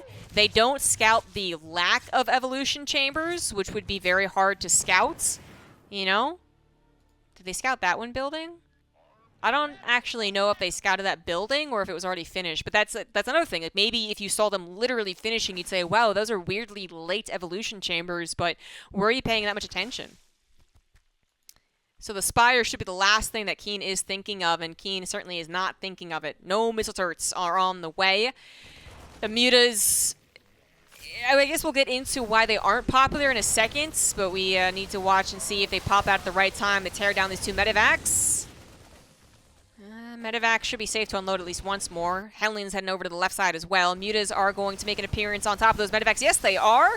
The Marines don't have combat shields, they're injured, and everything will be cleaned up here. The Hellions try and get the damage done instead, but they are denied by the Queens. Solar getting that extra second warning thanks to these creep tumors, and a great handling of all that aggression from Solar. The surprise mute is really working out, completely getting rid of the medevacs, completely getting rid of the map control, and of course entering into a base that is undefended. The turrets are not yet up. Even if they are protecting the mineral lines, they're not necessarily protecting the reactors. And then Keen has to stay at home a little bit while longer. So Solar could just say, you know what? Job well done, Mutas. Let's move on into Ling Baneling Roach. Now, he is getting +1 flyers, so I assume they'll make more Mutas, but that Both are good options at this point. Solar has taken over the control. He's certainly gotten the momentum on his side. And Keen is not going to be able to play out the game like last game. It was already obvious. He went into those Banshees. He went into those tanks. Not into mass bio. But now he's really going to have to play into a later game. If he was thinking about going for some type of push, I think it just gets awkward after that, right? After all that died, after all that pressure, gets sent back home, and then you're under pressure. So he is just going to go into a 4th command center. So he should be getting into a fairly long game on Gressvon, because Keen's probably just going to play Turtle. I think that is the only thing he can really do at this point. Solar's map control is just too much creep spread. The mutas can threaten a counterattack. They could be building in numbers for all Keen knows, because he doesn't know if there's 20 mutas now or not. Now he has a better idea as he sees them floating by. Okay, that's not many mutas. He's probably moving away from mutas, which does look like Solar is. Despite getting that upgrade, he has not made any more mutas. Hydralisk Den instead. Infestation bit's done. Hive should be on the way. But yeah, creep spread, army size, army type even. Solar having a very bursty army that will just envelop Keen if he's not paying attention. Keen's got a Turtle. So on to the 8 barracks after the 4th CC. On to some well-placed tanks and SimCity. Little bits of drops every now and again. But this is where I think Solar is going to be just so much better than Keen. I think if Solar was given another minute last game to just calm down, chill out, and regroup, he probably still would have won last game. Keen didn't give him that minute. So that Solar is in complete control of TVZ on Gressvon. I think he is going to dominate this game. Might be looking too far into the future, and maybe it's too strong of a word, dominate, but I think Solar is going to be much better than Keen here. Let's see if Keen can prove me wrong. So far, not so good. Those tanks only sieging up at the last possible second. Yes, it's off creep, but Keen probably shouldn't have been moving out any way at all. Okay, I can move out if there's no creep, right? Not at this stage. I don't know, man. I don't know, Terran player. At this stage, in this type of TVZ, even being off of creep doesn't guarantee you success defensively. You have to be abusing your ramps and your chokes and your SimCity to make sure that the Zerg player does not get a good engagement.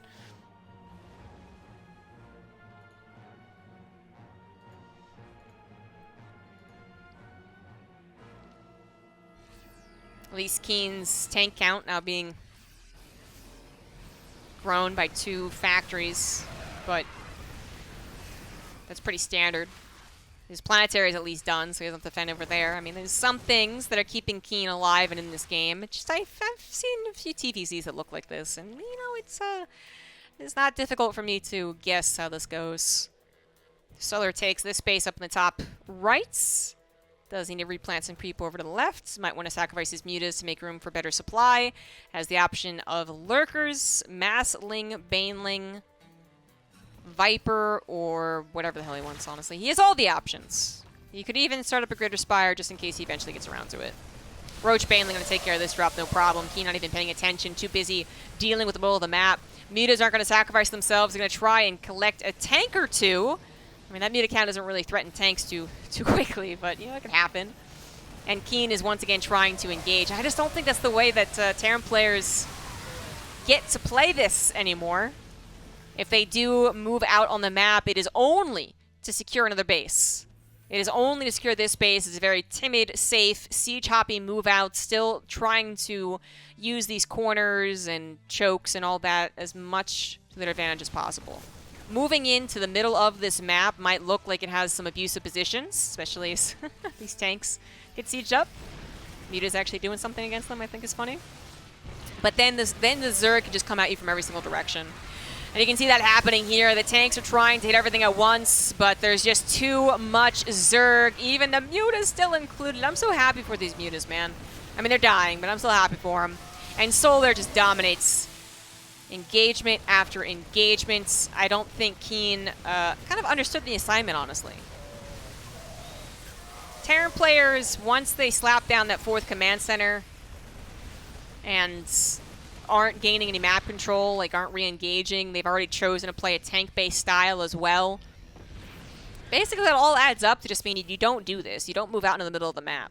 And that sounds a bit boring. It sounds maybe imbalanced toward the Zerg favor, depending on your point of view. Okay, whatever. But it's just the way it's played.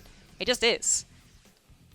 That last game was different because he did move directly into the bio and directly into just remaxing and re-engaging, just literally by his tank production.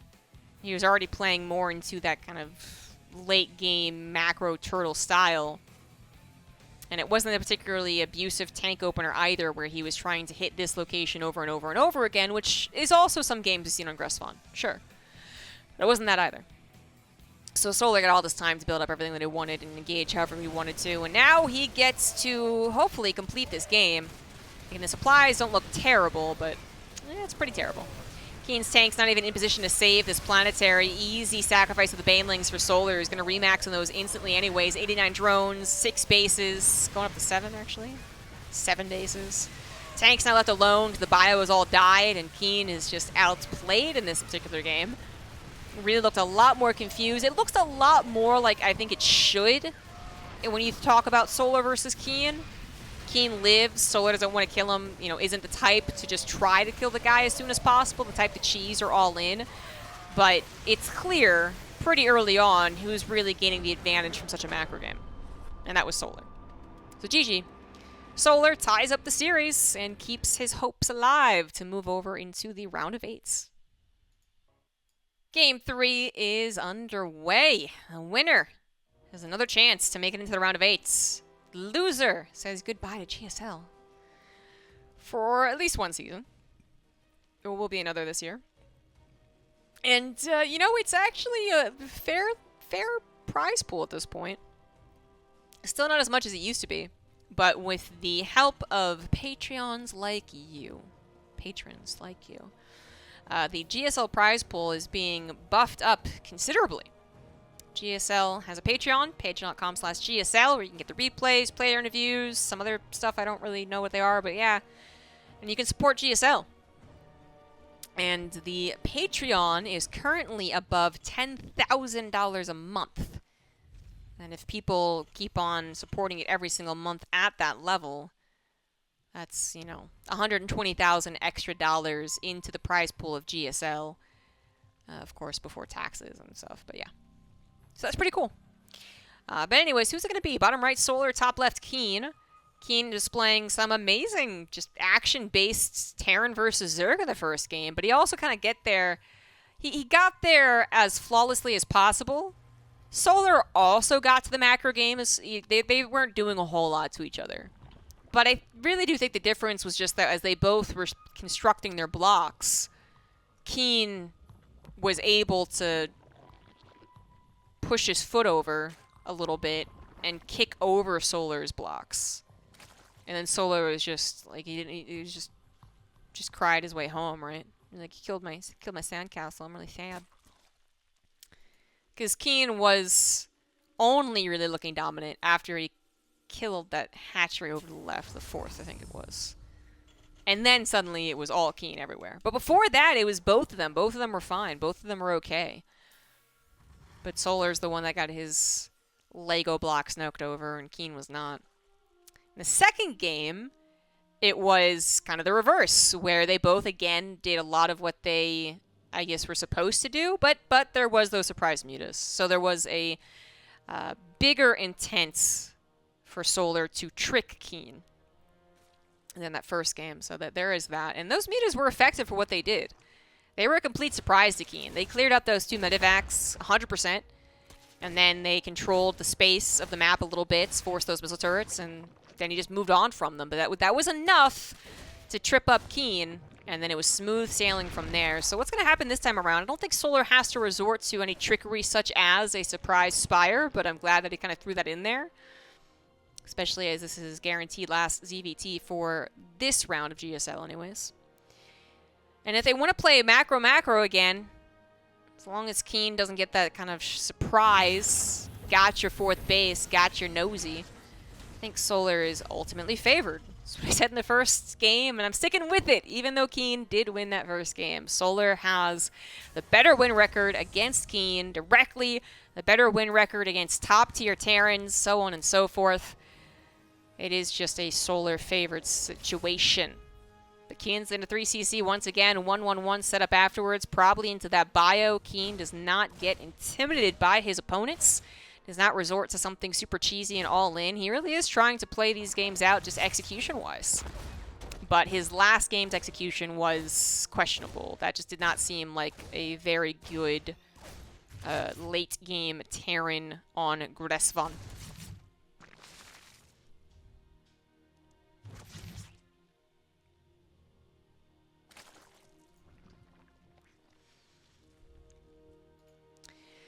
So I did not expect this medevac.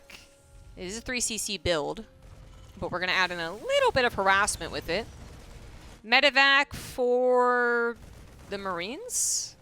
I hear Marines. I don't know where they are. There's 2 Marines. Definitely not for the Marines. I'm going to pick up the Hellions over to the top, the bottom left. Hey, I mean, it's not on 1 base or 2 base, but it is going to be unexpected. The Hellion drop at 4.5 minutes. I am not personally a big fan of Hellion drops in this matchup.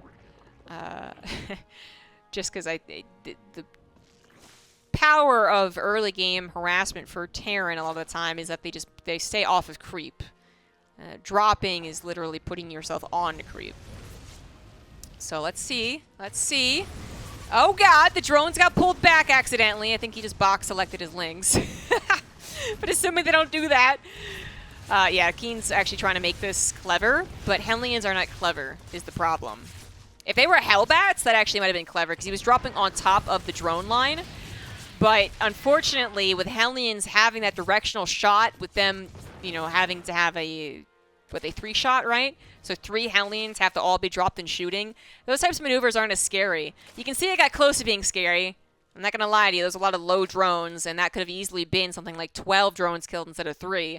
But all of that kind of displayed why a medevac Hellion drop isn't usually the best. It does, I think, have to be a little bit lucky to actually do some damage. And for once, luck was on Solar's side. So Solar is going to move up to 6 gases very quickly. That's a lot of gas. But he's also been able to drone, and he didn't lose very many drones in the main base. He's going into roaches once again. He knows he won't be harassed by Hellions, which is not usually a huge deal anyways, but now it's literally no deal. There are no Hellions. And just to worry about the Marines coming across the map, which way they will be on their way. Medevacs are out, but he just scouted the Marines still at home. The 3rd CC only just landing, and Solar, well, he is primed and ready to play out to the ZVT. So much gas. Only now getting a 4th base. I actually thought he was going to do a Spire thing again, but he's not. So, it is 1-1 on the way. Lots of roaches being pumped out. In fact, so many, I think he is going to go 1-1 all in. Going to need more Overlords, though. He's certainly going to take care of this first drop. No problem there. Especially as these units don't have combat shields. Well, maybe a few more roaches would be nice. Maybe some queens, too. Yeah. That's a little better. And Keen sees, of course, that there are roaches, which is still a very important thing to find out. Because now Keen does have to give some credit to the idea of a 1-1 all-in, which, you know, I talked a lot about this in the first game, and it ended up being a non-issue. Because Solar never got aggressive. But what if Solar got aggressive? Keen does not have tanks on the way. The Overseer is going to scout this. I think Solar might have looked back at that first game and said, you know, you aren't respecting this possibility very much. And if the fast 8 racks build in the first game does hold against this, I guess we're going to find out. 7 racks, not 8. Okay, fair enough, whatever. But I still don't think it does. I don't think that Keen gets to be as confident as he is right now. This is some false confidence. This is some, like, lie until you make it shit, you know? Fake it till you make it. Solar, if he doesn't bop Keen, I will be shocked. Yeah, Keen is trying to keep up the pressure so that perhaps the roaches never do come across the map, but he's wondering where the roaches are as he takes on this 4th base. He scans the middle of the map, perfectly timed, sees the roaches, pulls the SCVs, but look at the army! I mean, it just, you know, 2 tanks could have been out, 3 tanks could have been out, well positioned too on this map. And instead, he's going to try and hold this bio. The wall does pose a challenge, but that will eventually break. And these roaches are just going to stuff themselves through. This seems like the worst possible engagement that Solar could possibly take, but he believes in the power of roaches. And I guess I do too. Just 2 tanks, guys. Like, seriously, 1 tank right there would have been amazing. 20 SCVs were killed. Solar ended up saving his 4th base and a lot of his drones, still at 72 drones. Keen nowhere near having 2-2, now losing more units on the front lines. Medevac's out of juice, 3rd CC not mining, 4th CC building, because Solar would not expect the 4th CC in this situation. But Keen, he just kind of deserves to die. I mean, that's a really harsh statement for me to make, I know, but in this game, Keen's Terran deserves to die. He did not respect the 1-1 Roach all-in at all. That's really weird. That is really, really weird. And it's too bad. I was personally looking forward to another Keen multitasking game where he just gains that momentum at some point. But Solar choosing to actually dedicate to the aggression really hits Keen before he's supercharged. You know, if Keen was at 170 supply with 8 Medevacs and 15 Marauders, I could see him tackling a mass Roach Ravager army. I could see that. But the max out happens faster for the Zerg. That's not a novel statement. That's not news. So you need those tanks usually to cover you, at least bunkers. Keen's 2-2 will finish up. His medevac count is growing. His army gets better. But Solar has already done enough damage. No 3rd, no 4th. Containing him on 2 bases. Might eventually have to respect the army. What if Keen pumps out enough units to get up to 150 supply, and then their army size difference is only in the 30 count? Then I would expect 2-2 Bio to win. But by then, Solar should have at least engaged multiple times and remaxed consistently, or has gotten up to some bigger and better armies, literally including Banelings makes this better in these situations that I'm talking about, where the Terran's pretty much all in saying, well, what if my army's just a little bit better? What if I can really gun it? Well, Banelings stop you from doing that because they're so effective on creep. And then if Keen takes any longer, well, Hive will be done. Banelings are slow, but they are still effective. Nothing to tear down the medevacs. A little sketch as Solar has to run way back home. Nothing actually defending in the main base. But again, this will put all the Bio onto creep. Injured Bio as well that is going to have to stand yet again. Banelings roly-poly on in here at this point. Good focus fire there from Keen. He's trying to make a game out of this. Single file Zerg, notoriously not very good. And the Queen's now all in the main base. Nothing in the 3rd base. Keen is going to be as obnoxious as possible. But it looks like that's already dealt with. The army was over there on the 5th base, waiting for an opportunity like that. Came over to deal with on the 4th base. Keen no longer even confident that this army could race forward and kill a base.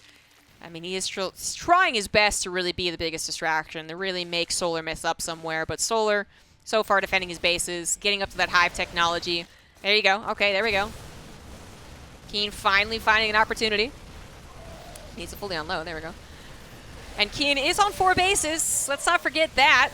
Weirdly enough, he's up to 62 workers again. His 3-3 has started.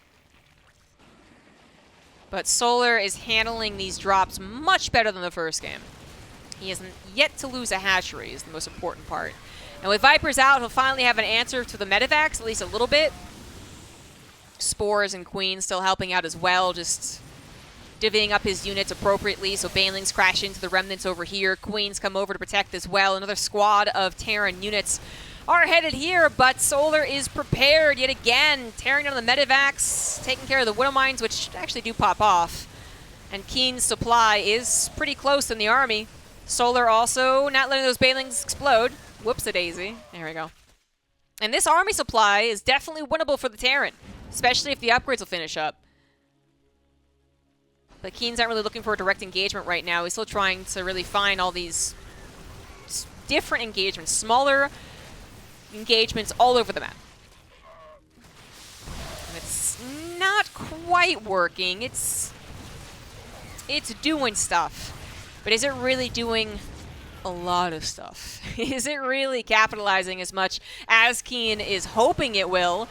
Or is Solar still just going ahead and pushing on through this? He is getting into Ultras. Marauders are decent against Ultras, as we all know, but Ghosts are really where you want to be at. So Solar's trying to get to that high technology. Just overwhelmed Keen. And Keen is going to just rely on mass bio with upgrades. 4 orbitals, by the way, so that is a lots of mules. Keen is he's kind of back in this game. He just isn't finding Solar at the weak point like he did in the first one. Solar is hanging on, remaxing, getting those ultras out. Viper's finally getting in the engagement once again. And Solar's 5 bases staying intact by looks of it as he does get a surround. Solar not going to be able to do a whole lot of chasing. No corruptors. Parasitic Bomb not going to kill any of these medevacs at least. Maybe. No, stop. Okay. So close. And now 3-3 is done. Keen has brought this game back, man. I thought he was dead when he did not respect the 1-1 attack on the roaches. But then again, Solar did a little disrespect on the ramp, and he did not know a 4th CC was being gotten away with. So it was a little more complicated than I was giving it credit for. I still think Solar is in the better position, but Keen has dug into the creep.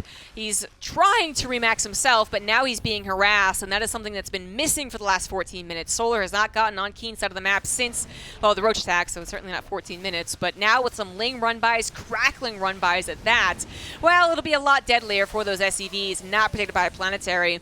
Kindness Plating was actually forgotten in all the hubbub, so Solar did make a huge mistake, but it looks like a mistake that will not end up haunting him. Even though the ultras were more vulnerable than he would like, the rest of the army was still good enough. The Ling run-by is still interrupting Keen at the perfect time. And Keen has now run out of steam. There you go, GG. Solar will bring it back 2-1 and face herO in the decider match. And now we have the decider match. Who will make it through to the GSL round of 8? In the bottom right, it is the red Zerg Solar. In the top left, it is the blue Protoss, herO.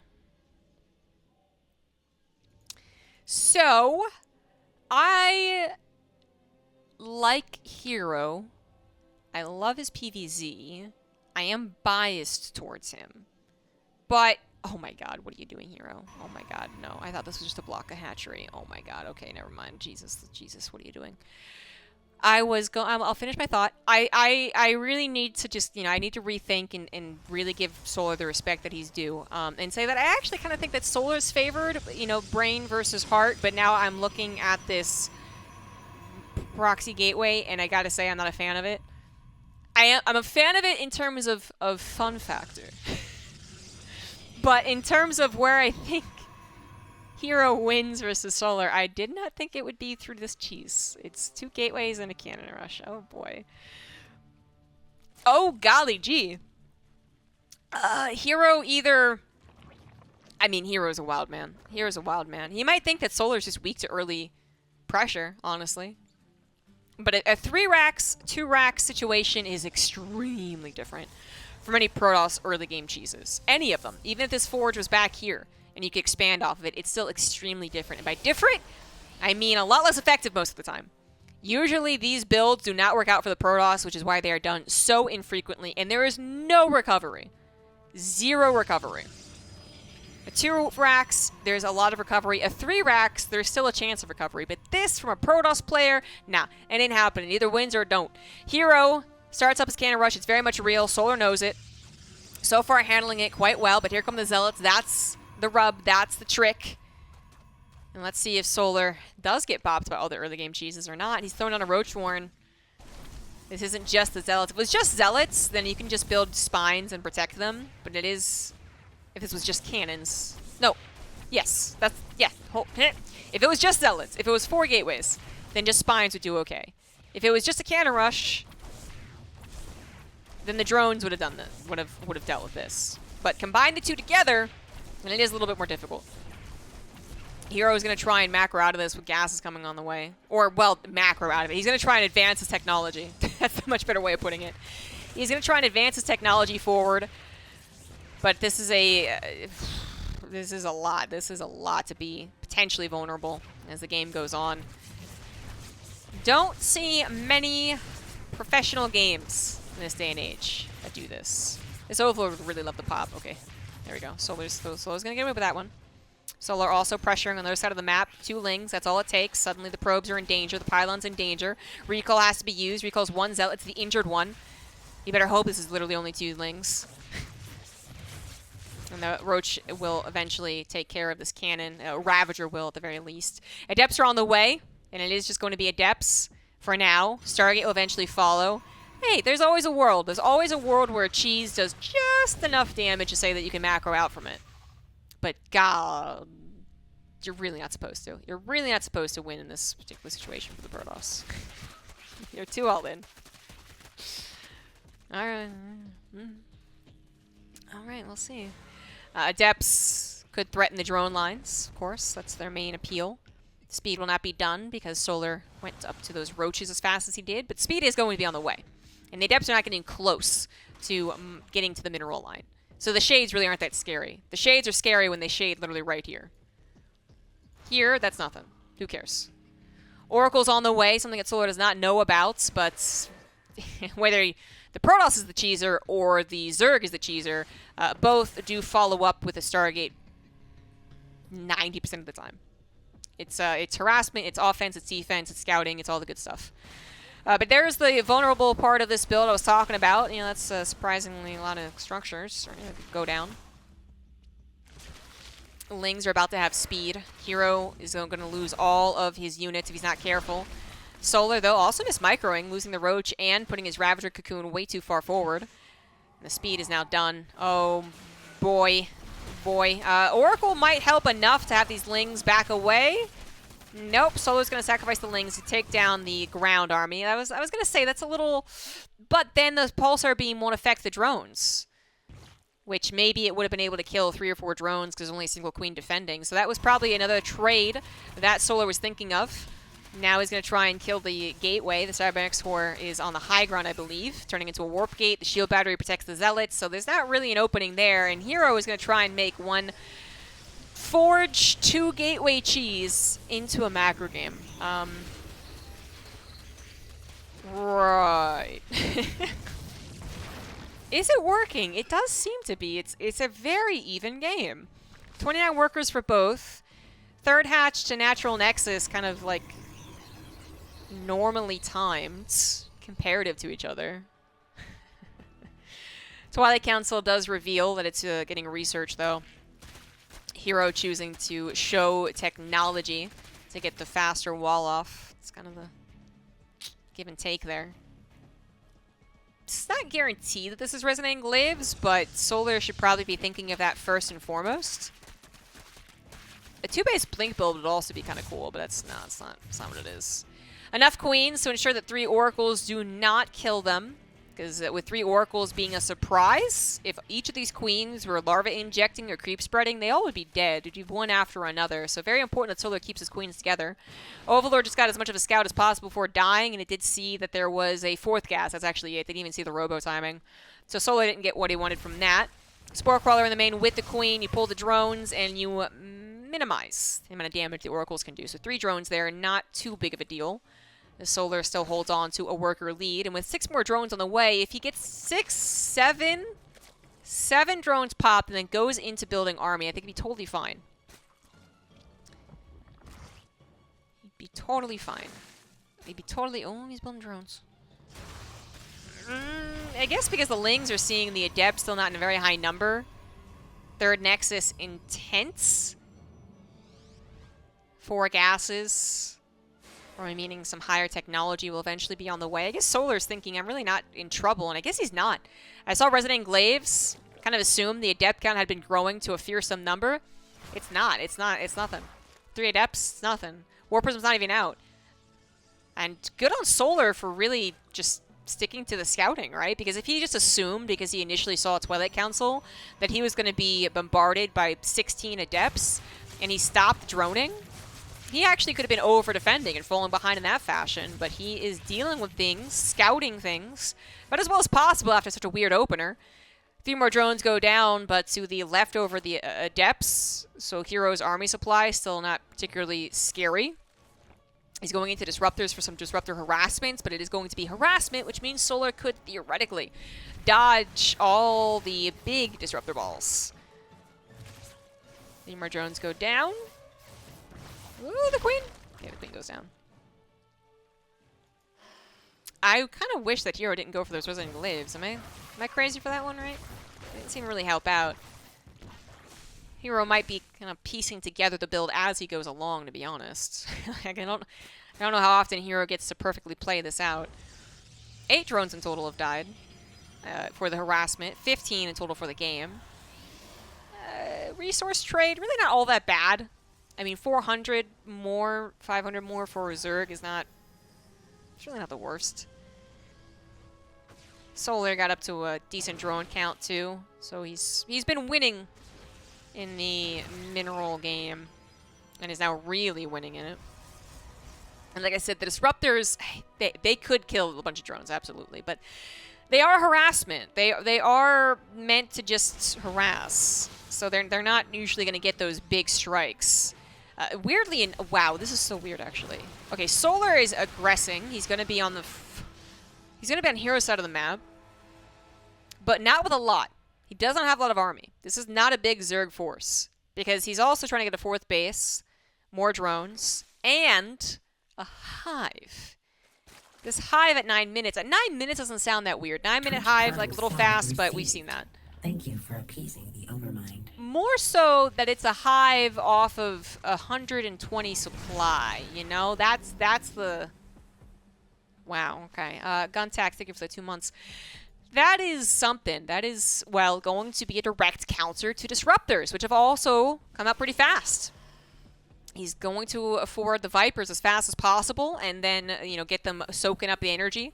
And then he will build the numbers of roaches and banelings that will accompany the spellcasters. Disruptor's still not getting very big shots. Forces to cancel, but that's it.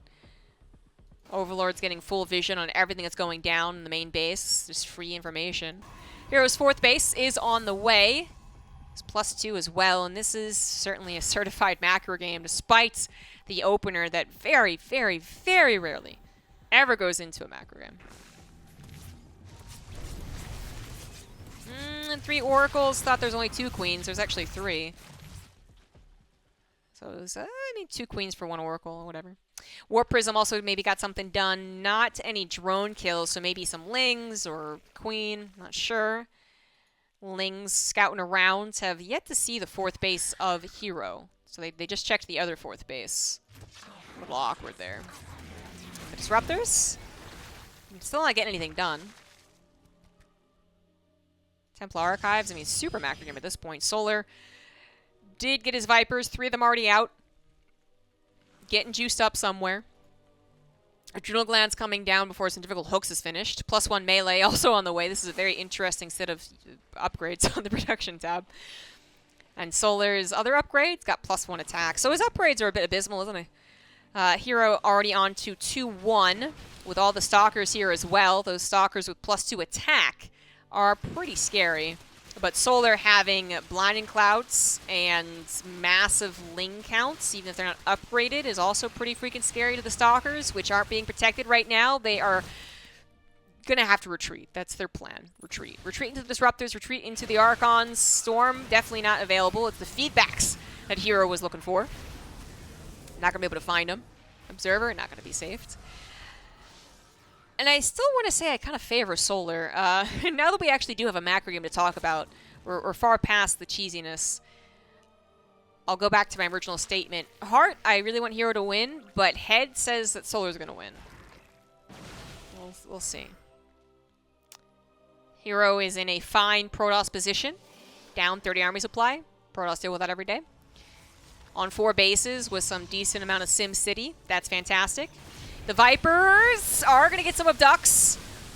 3 of them, actually, I believe. It's a bit of an awkward fight for herO, but I think he'll live.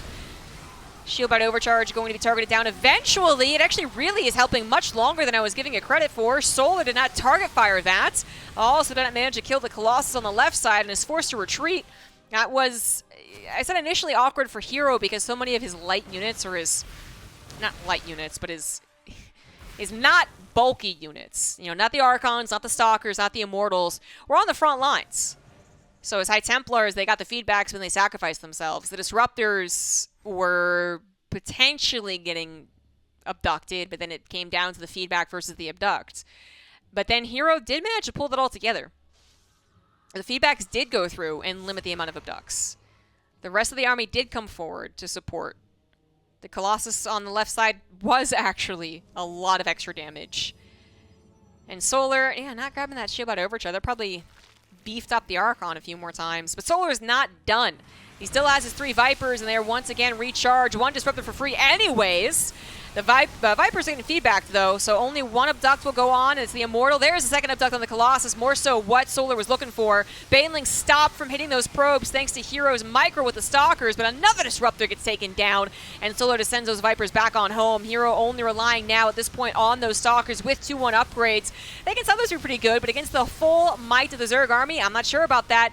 No shield battery either anymore, just the one in the natural. The chase is underway, however, as the Ravagers are revealed to be quite weak. Solar not remaxing fast enough to protect those. herO gets a little bit more on the retreats than Solar was hoping for, but Solar still has that bigger economy and hopefully the bigger remax. herO's going to go for the one chance. He thinks he's got it. He thinks there's an opportunity after killing so many units. Is he right about that? He's cutting it close. He's cutting it awfully close. The Vipers don't have the energy quite yet. Banelings aren't formed. Ravager count not remade.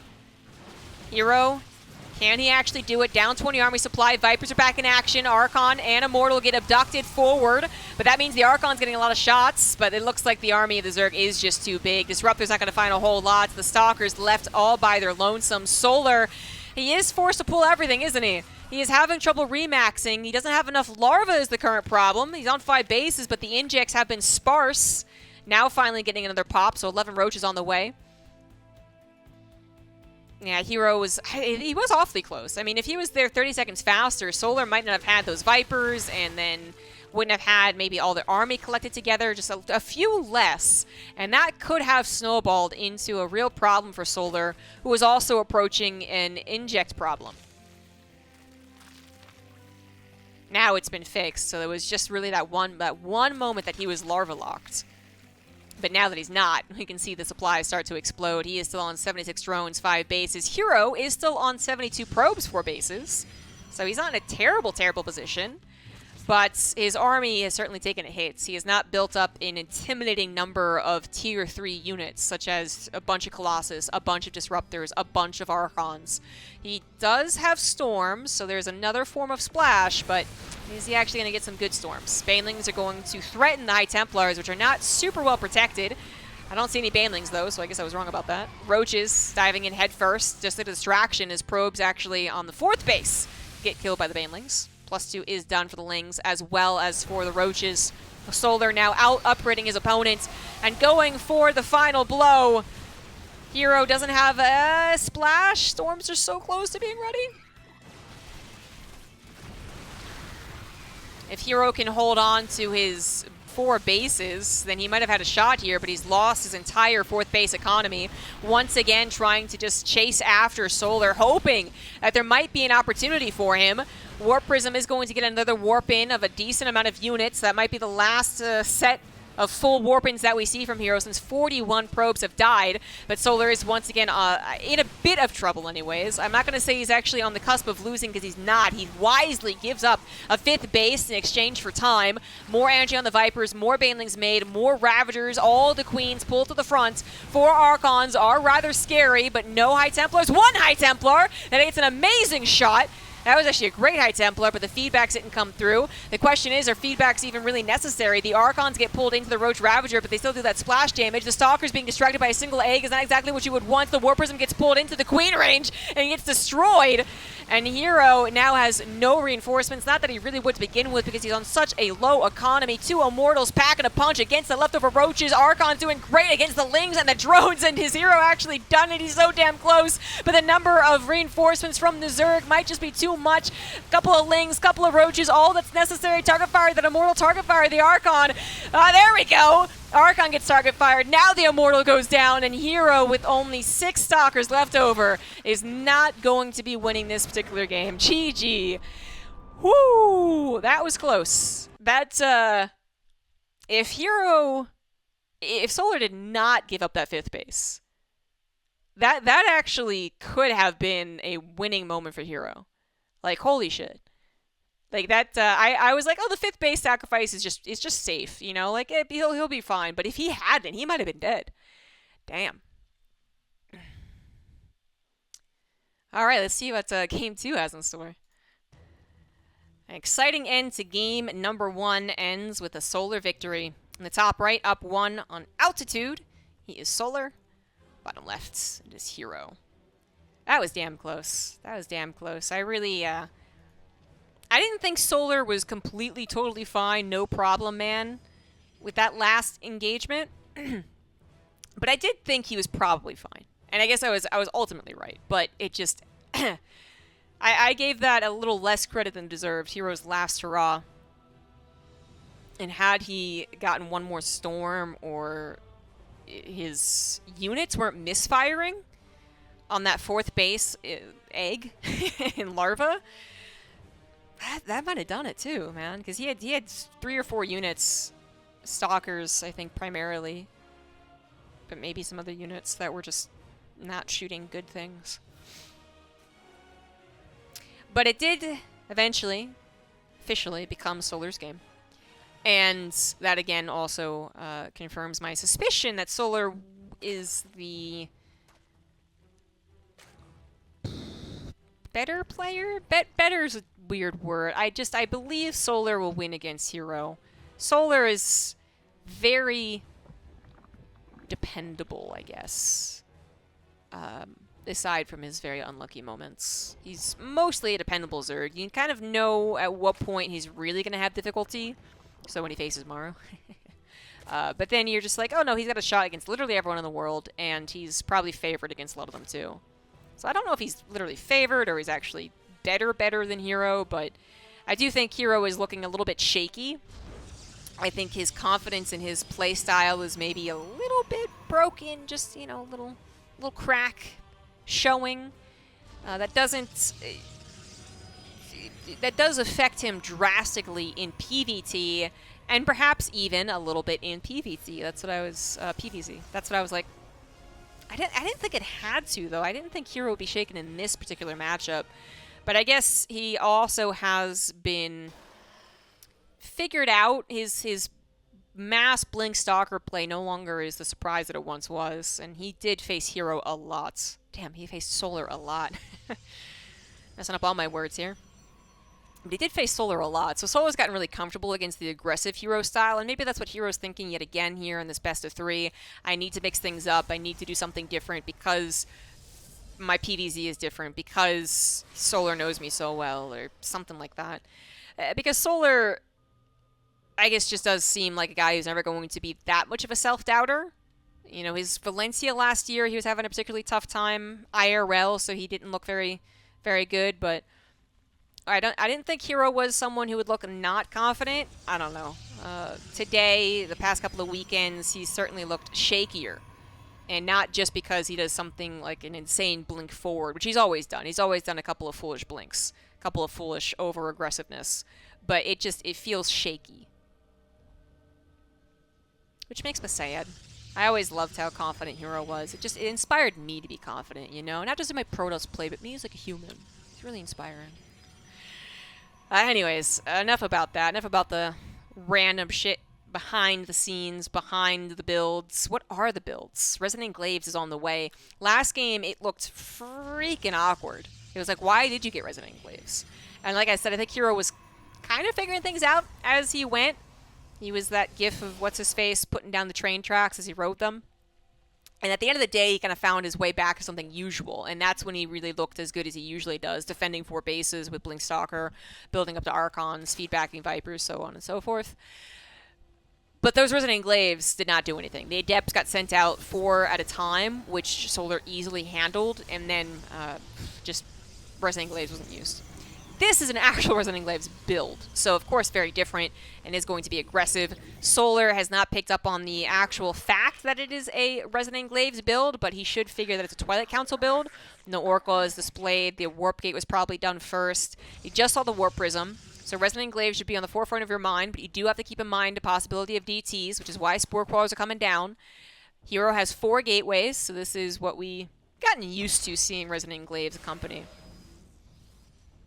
Solar does not have roaches. Solar's supply blocked as well after sacrificing the overload in the main base. Well, that could not be more awkward Finally unsupply blocked, but only working with Ling so far. Yet the Adepts have not found the heart of the drones. So this is still looking okay. Solar managing to buy that time necessary to build up the army, to pull the drones away, to build up the roaches then. And now with roaches and Lings and Queens, I mean, this is actually looking really good for Solar. He's not going to bother trying to combat Adepts head-on with just Ling, but the point is he corralled them over to the left side, so they're still not threatening the drones. Observer gets unnecessarily killed, being dragged into the Spore Crawler. And the drone count still, only 3 in total have been lost. I mean, that's he was supply blocked. He was kind of surprised by this. Like, the supply blocks looked insanely difficult to overcome. Like, that was such a bad timing, and yet herO's Adepts never got into a threatening position. They shitted into a natural that wasn't saturated yet because there was a block, right? Because Solar took his third as his natural. Oh, and now Ling's it into the natural, too. I guess they decide that's actually not a great thing. They run out, so that's kind of weird. But, you know, the point is Solar handled that better than expected, that's for sure. And I guess about as well as a Zerg player would expect to defend it. And now, Solar is not going for the drones behind this. He could have easily been up in drones if that was his choice. No, he's going for all the Lings and Roaches.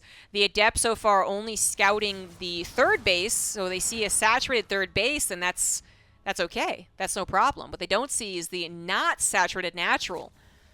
This is problems. Solar also in the main base again, getting on top of probes, distracting herO. herO actually is going to go for his Adept Immortal push, and that means Solar is actually perfectly prepared, doesn't he? He did not get any more drones. He has this huge army that's ready to go, and herO did not surprise Solar whatsoever. In fact, Solar kind of surprised herO. The Lings once again choosing not to combat the Adepts directly, not if they don't have to, so they're going to go around and maybe on the third base. This is still mostly Adepts after all, but 2 Immortals anchoring this push do scare the Roaches to a certain degree. The Adept's not going to go into the main base. Now looking at the third as maybe Solar can't defend that, not if it's target fired. But then if it's target fired, I mean, that's so many shots wasted. So Solar trying to buy that time. Immortal shields get popped, with the Roach Ravager not going to handle the rest of that army. Lings do once again slip into the natural. Oh my god, plug it up, my dude. The Lings are being such a problem. Solar, I mean, he actually is in trouble against this main push, as the Lings decided to go across the map. Perhaps that is best, but that means it's more like a base trade than I was expecting. The Lings kill 16 probes, but Solar's not mining very much anymore. Immortals got brought to the high ground, surprisingly, but then not microed well, lose a lot of whole health. The Adepts left by their lonesome are easily taken care of by the Roaches, and Solar, I mean, he's in an equally bad economic position as his opponent, but he's close to cleaning up the army.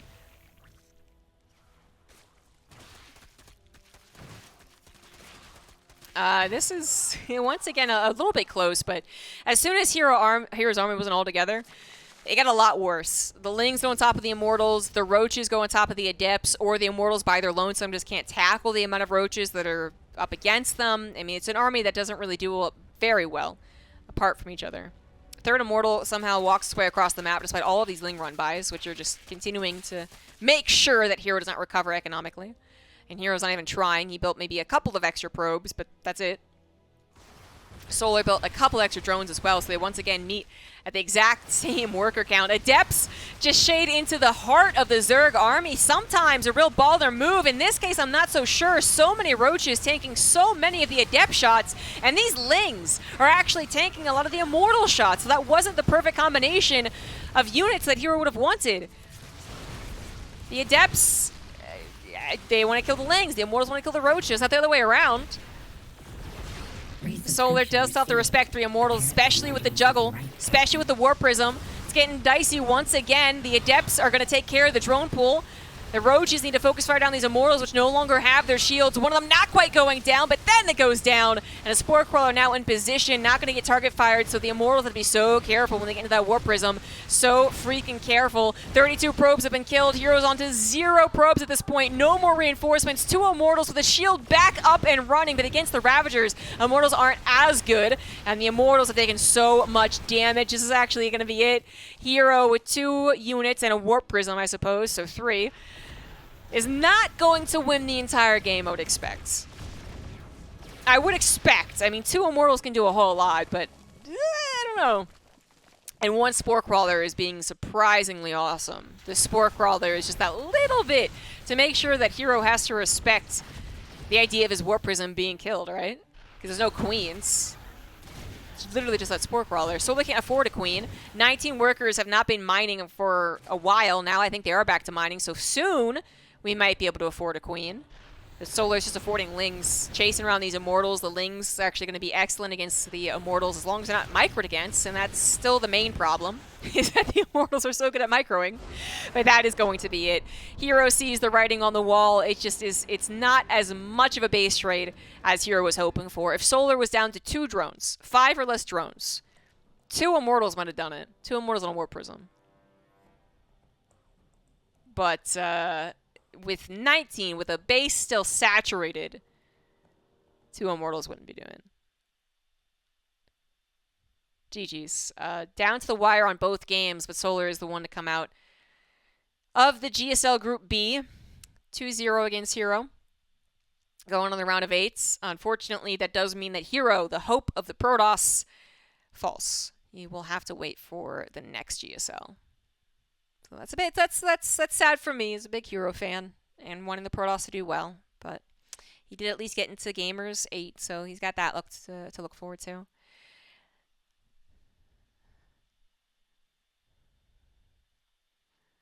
It's good day of games. I think we had some solid games, right?